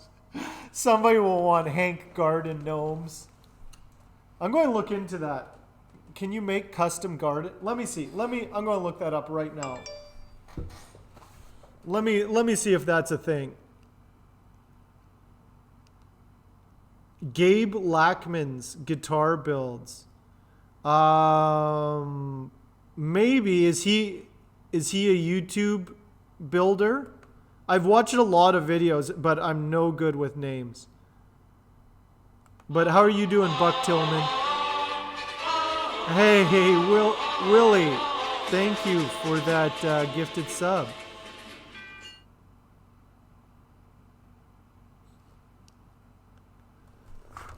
Yeah, you'll put one out as a decoy. Let me see. I gotta see if I gotta see.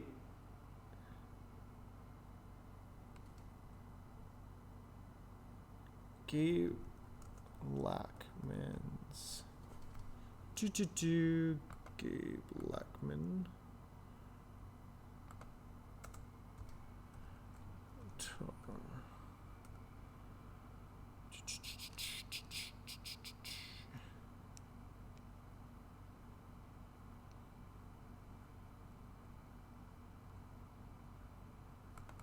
Let me see here. Custom lawn gnomes. Let's see if we can. Is there custom lawn gnomes? Can we get custom lawn? Custom garden gnomes. Yes, this is a thing. Custom personalized garden gnomes. Yes. Dollars to you. Okay. They're $100. But yes, I can make custom garden gnomes. Yes, we can. Yes, we can. Yes, we can. Forget guitars. Forget guitars. Forget them.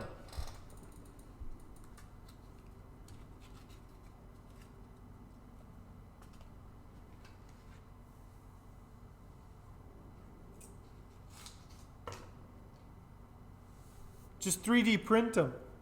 Yeah, but they have to be... Oh, this is how I can make my own garden gnomes. I could make my own casts. Because you have to like, they're just plaster, right? So I could make a 3D print. Yeah. I could totally 3D print my own stuff. I do have a 3D printer.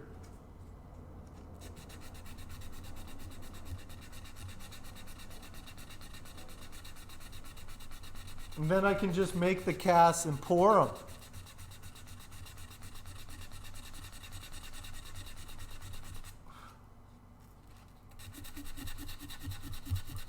Forget guitars. Now that I'm working on my merch store, I'm totally yeah. Oh, I already paid him some Hanks. Yeah. No, we're not going to have any of that, Tari. None of that. None of that. I already paid him. I pay him in Hanks. Yeah.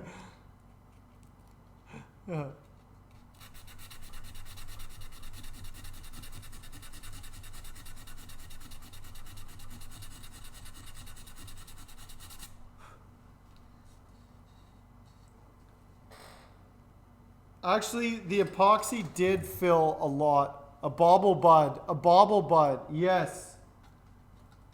Yes.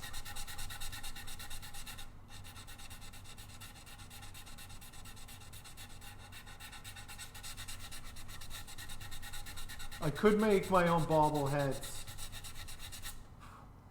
So it's actually, now that I'm learning how to plug all that stuff into a website and stuff, it's like if you can find like some website that like makes the thing, then you can plug it into your e-commerce site, and it's fairly, it's not like super simple, but it's like you can totally do it. Just become a merchant.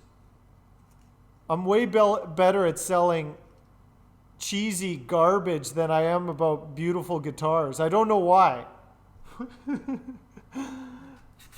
I'm way better at coming up with like merch ideas.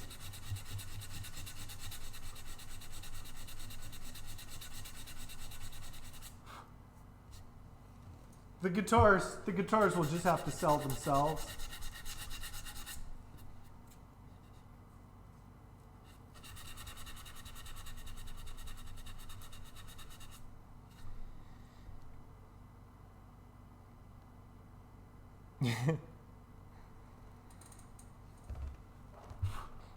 Some children will find it comforting, Tari. The Hank Bud Nightlight. Bauble buds of all the luthier uprising luthiers. Yeah, we do. Yeah, we do, Megan. Yeah, we do. Collect them. Collectibles. Luthier collectibles. Yes. Yeah, I saw Hufschmidt. Hufschmidt makes his own resin plectrums that do pretty well.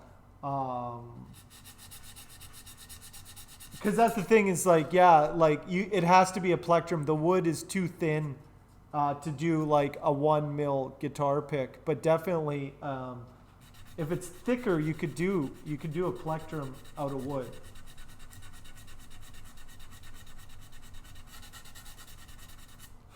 Does anybody use plectrums to play? Who's buying all these plectrums?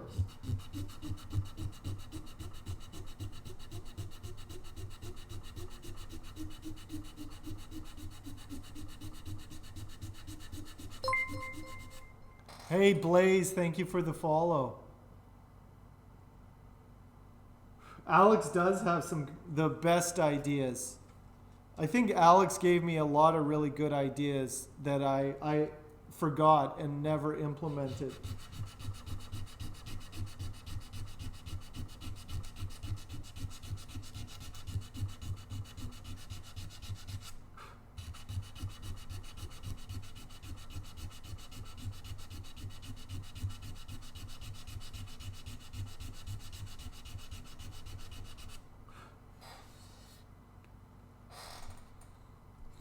Anyway, I'm going to launch my thing on Friday, like adding the HB logo to my hat. I got it. I have the stuff coming online, Alex, this Friday. I got hats. I got all the things. I got trucker hats. I got all the things. Finally. But, you know, it took a while. All the things are finally coming online. You guys just wait. Wait and see. Man, this epoxy. It's a real pain. But at least it filled the pores.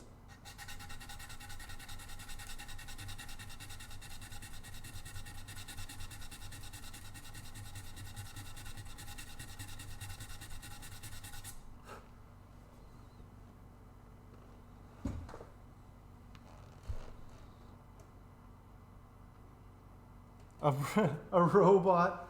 I think I would rather build an AI talk bot with a virtual avatar that can just stream and sand when I'm not on, so that there's always a virtual avatar that people can sand along to.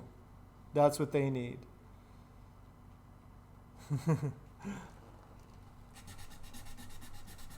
Rusty needs an espresso.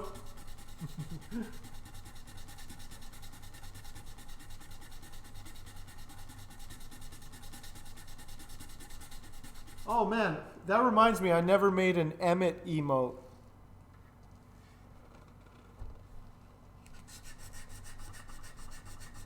That's what I forgot, Megan. I still don't have animated emotes, and I don't have an Emmett emote. I've been slacking, but also working, but also slacking at the same time. How can one work so hard and still feel like they're slacking off?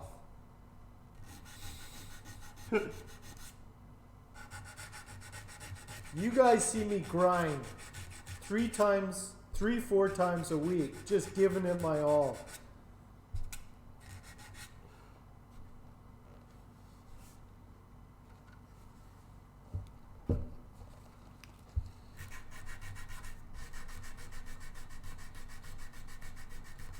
Just giving it my all.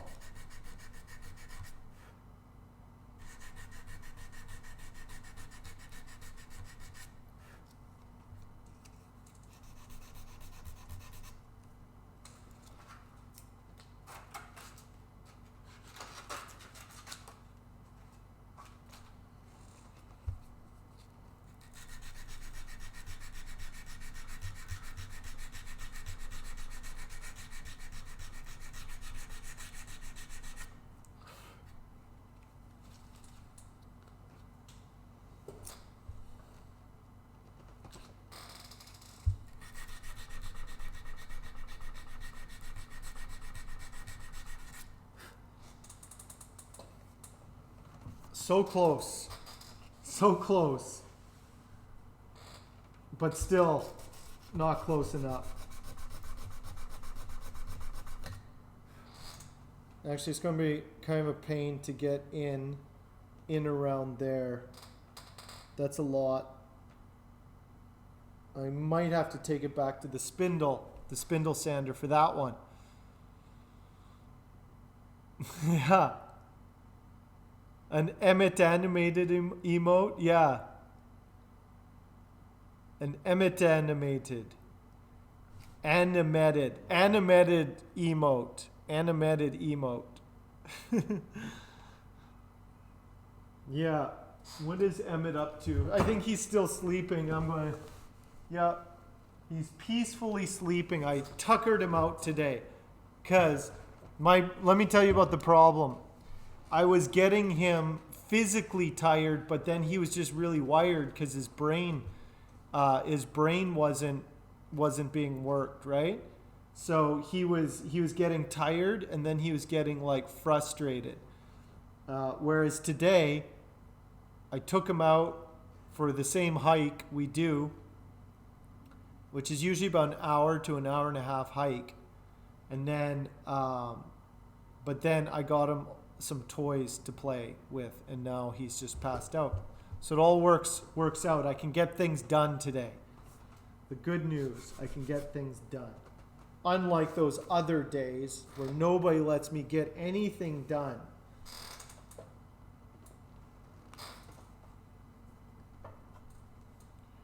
Anyway.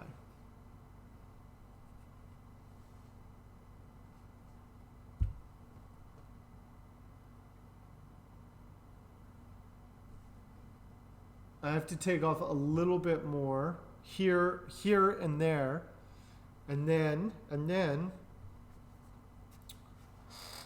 I can do another round of pore filling, and then I can start spraying this. So I should be able to start spraying this hopefully by Friday. Should be good. Oh, Megan, are you still there? I cut out this guy today. This is the Turkish walnut. For those who haven't seen it,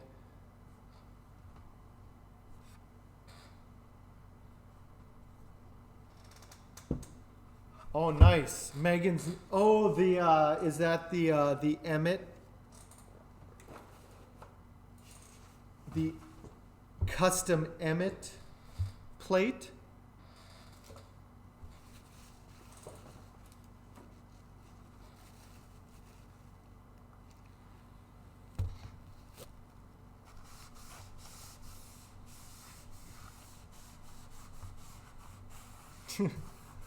I think Emmett could handle one of those things. Yes, this came from Istanbul, which this is actually Turkish walnut from Turkey. I ordered it from Turkey. Just so I could say I've sampled all the walnuts. I've sampled all the walnuts in the world, but none so coveted as the Turkish variety. Look at that.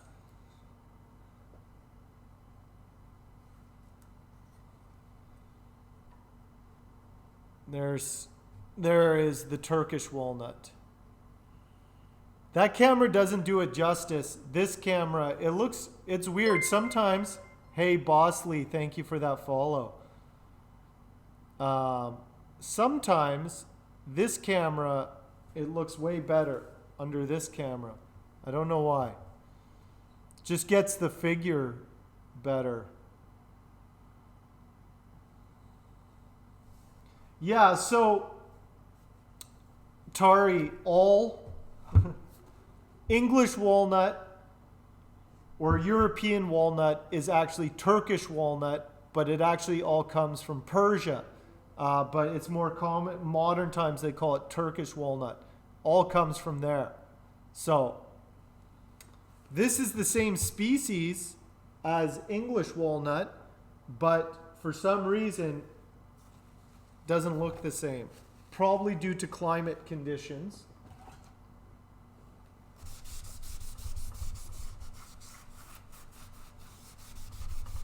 So here I'll compare. So this is Turkish walnut from Turkey. And this is English walnut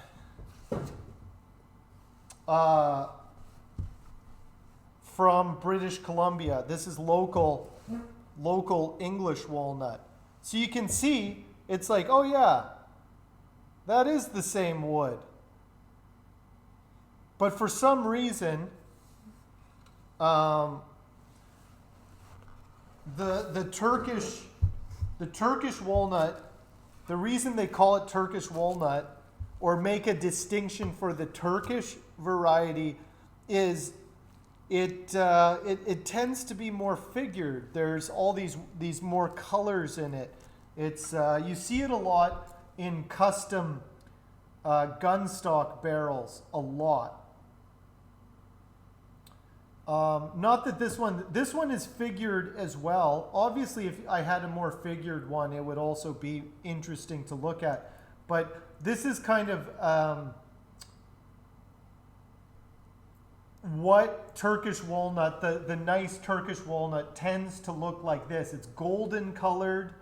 It's got a lot of figure. It has a lot of interesting grain.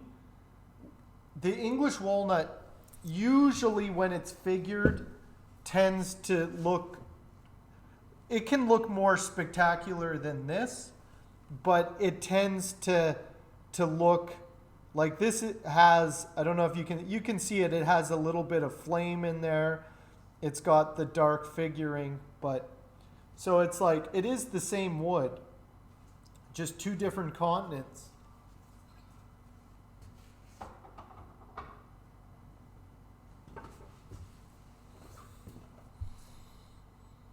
An edible hazelnut guitar, the Nutella. Actually, that's a really good name for a hazelnut guitar. I'm sure there is figured hazelnut. I've never seen hazelnut. Walnut is just way more common. Yeah, the grain's a little different. Again, figure is different, but for some reason, the Turkish walnut tends to just have really, really crazy figure.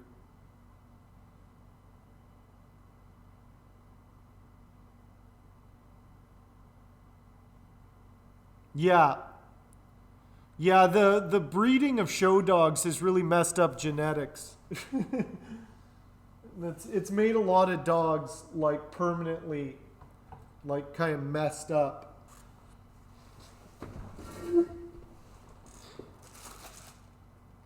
What happened to my cap? I don't know.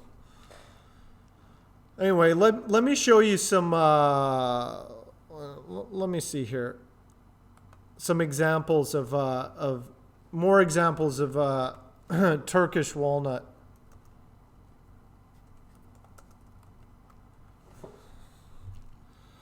It can sometimes even look a lot like Claro, like really highly figured Claro walnut. And that's another interesting thing. Claro walnut comes from California, again, where it's hotter and drier. So I don't know if it is possibly due to the hot, dry climate that you get the kind of interesting figuring on it, which could be. Let me find a good example. I'm just scrolling through right here, trying to find a really nice example of Turkish walnut. It all is very similar, like walnut is walnut, right? But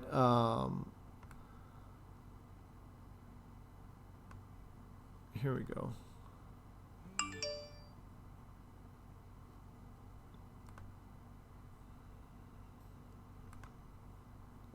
too glossy. All the pictures I find are really glossy, so that it doesn't do it justice.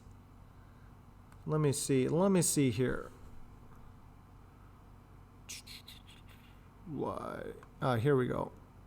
Here is just an example of the figure in the wood. Oh, Pinterest, you are terrible. Okay, here we go. I found an example. I found a good example.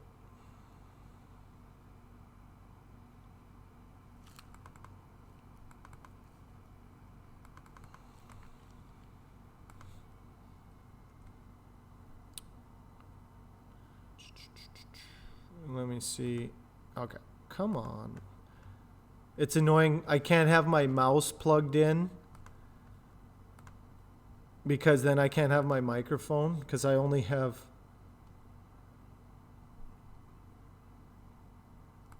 Okay. Okay, there we go. Finally. Okay. Here's examples of Turkish walnut and the kind of grain and figure you get in it. I'll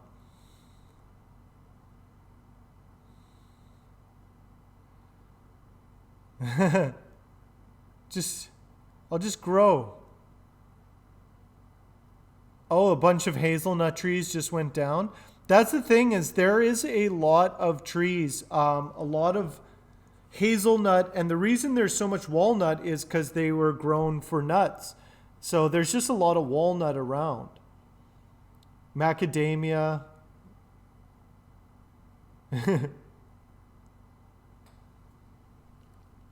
Yeah.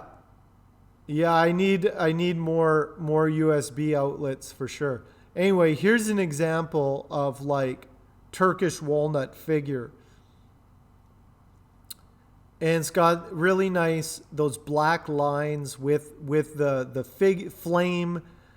I think what makes the Turkish walnut very appealing is that you get those black grain and you get all the figure you would. It just gives a really quilty look when you get those dark grain lines and you get that flame on figure on top. You get that in black walnut too. The nice thing with black walnut is you get the sapwood as well. But anyway, all the walnuts. I have now sampled all the walnuts in the world. This was the last one. I hadn't worked with Turkish walnut.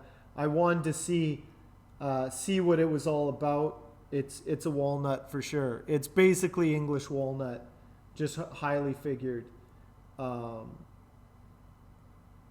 Yeah, so I can say I've sampled them all. English walnut, Turkish walnut, black walnut, Bastogne walnut, Claro walnut, Australian walnut, which isn't even a walnut. They just call it that for some reason.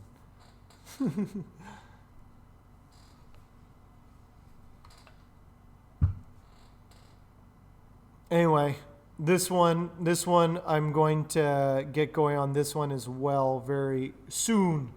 Get this one ready to go. I'll probably be working on this one over the next week. I'm not going to really touch this one until I get the burl one ready to be sprayed, because then I'll need something to work on, because I'll spray that, have to let it sit for a while, let it cure. So I kind of need something to work on in the meantime. So this will be another showpiece, guitar.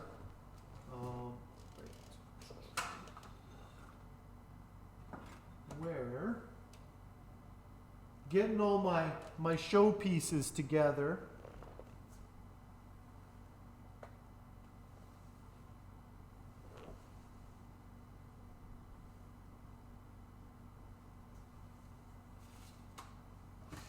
I just want to check. I haven't even checked Where is it? Why can't I find nothing? I can't not find nothing. There it is.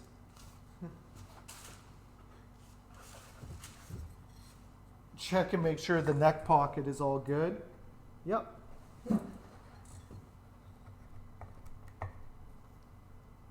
Nice and tight.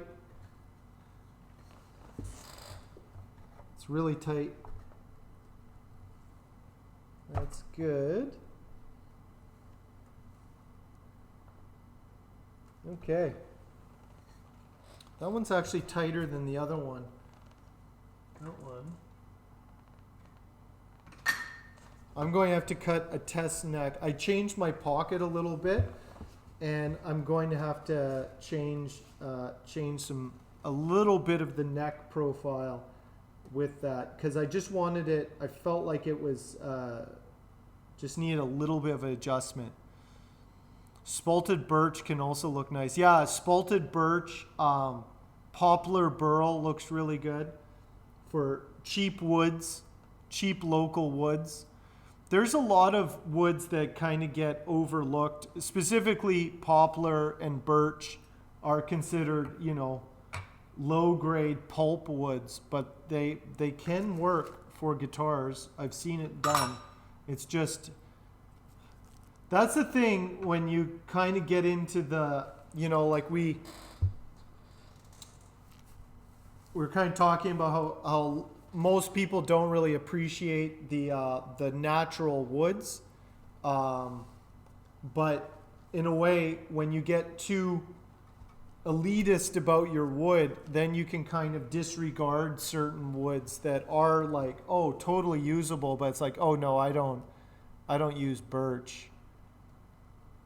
There's a builder in Quebec, manufacturer, and he uses birch because he only uses local woods. So it's maple and birch and walnut, you know?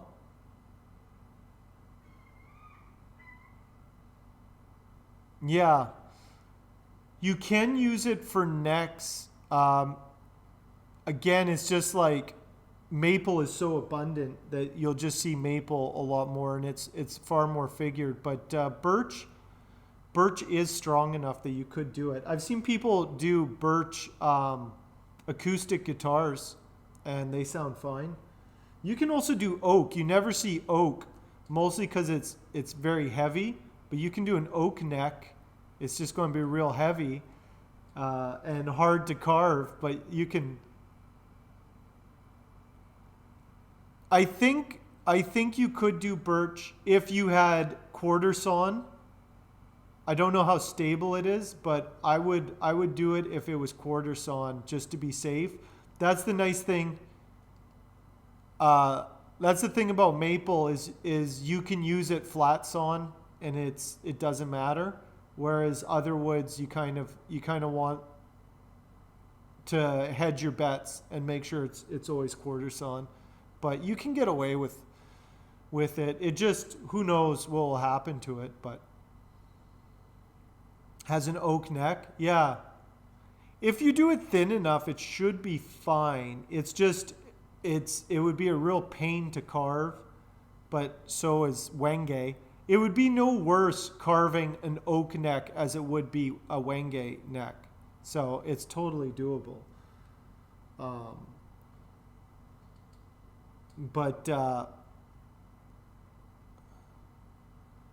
was something. Oh yes, I was talking to Tim the other day.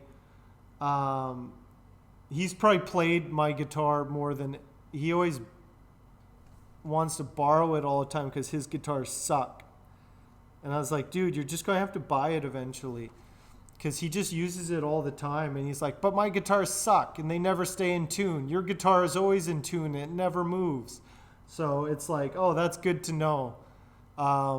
Because I made that guitar with a walnut neck. It was nice quarter sawn walnut. A lot of people are surprised when they see it. They're like, "Oh, you have a walnut neck on there," because they think, "Oh, you can only use maple," you know. And it's like, "Oh, nothing else is strong enough." And it's like, "Yeah, you can for electric guitars, the tension is actually less than on an acoustic guitar, so you can get away with a lot more. But yeah, like a quarter sawn walnut neck is fine. I wouldn't do flat sawn walnut. Yeah, mahogany works. Mahogany is so nice to carve. But yeah, I used walnut on quite a few of my builds for the necks, and a year later, still no problems. If there were going to be neck problems, they would have shown up right away. The most troublesome neck that I made was actually a rosewood neck, Indian rosewood neck, which I thought that thing was just going to be solid. It's fine. It had to work itself out first, but that one moved the most out of any of my guitars. Was that? It looked really nice, and again, it's like, oh, I don't think rosewood would be any more heavy than oak. They're both pretty dense woods. So it was a solid body walnut guitar. So it wasn't too heavy, but I didn't have to worry about neck dive because of it. But Indian rosewood makes a really nice neck, but it would be so expensive to get that neck blank. That's kind of like, why would you do a rosewood neck? Feels really good. I don't know what kind of tonal properties it would have, but anyway,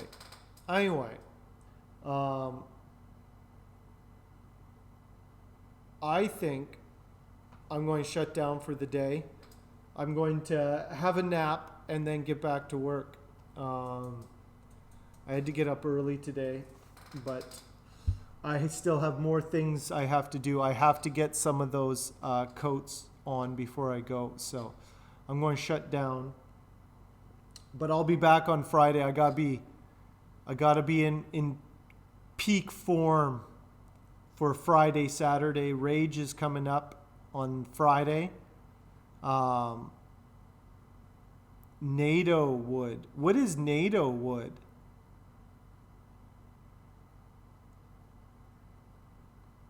There's also a lot of, I don't know, most of it. I gotta be in tip-top shape for sure. But this is coming along. I'm happy about this guy. This guy's looking good.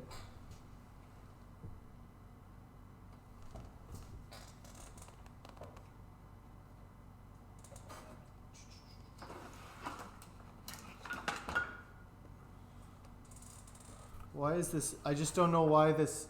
Oh, I think that neck pocket. I know why that was so tight. It was tight because that thing, I was spraying finish on that thing, so it's covered in finish. I was like, why is that neck?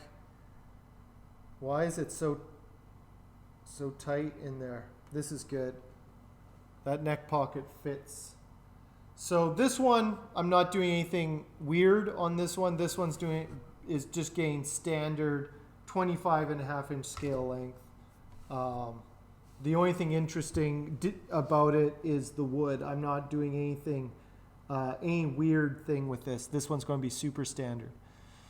Okay, Karen, Tari, Nifty. Wood from Mora trees. Interesting. Well, I think who's on right now? Let's see. I am fading. Who's on right now?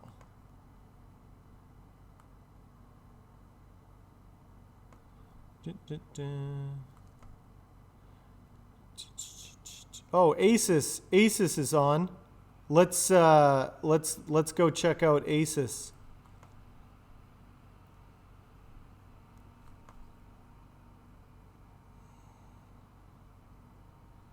let's raid into Asus. Everyone knows Asus. Let's keep that rolling.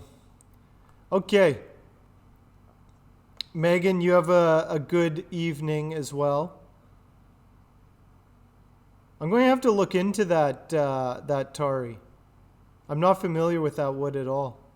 But anyway, you guys get ready this Friday.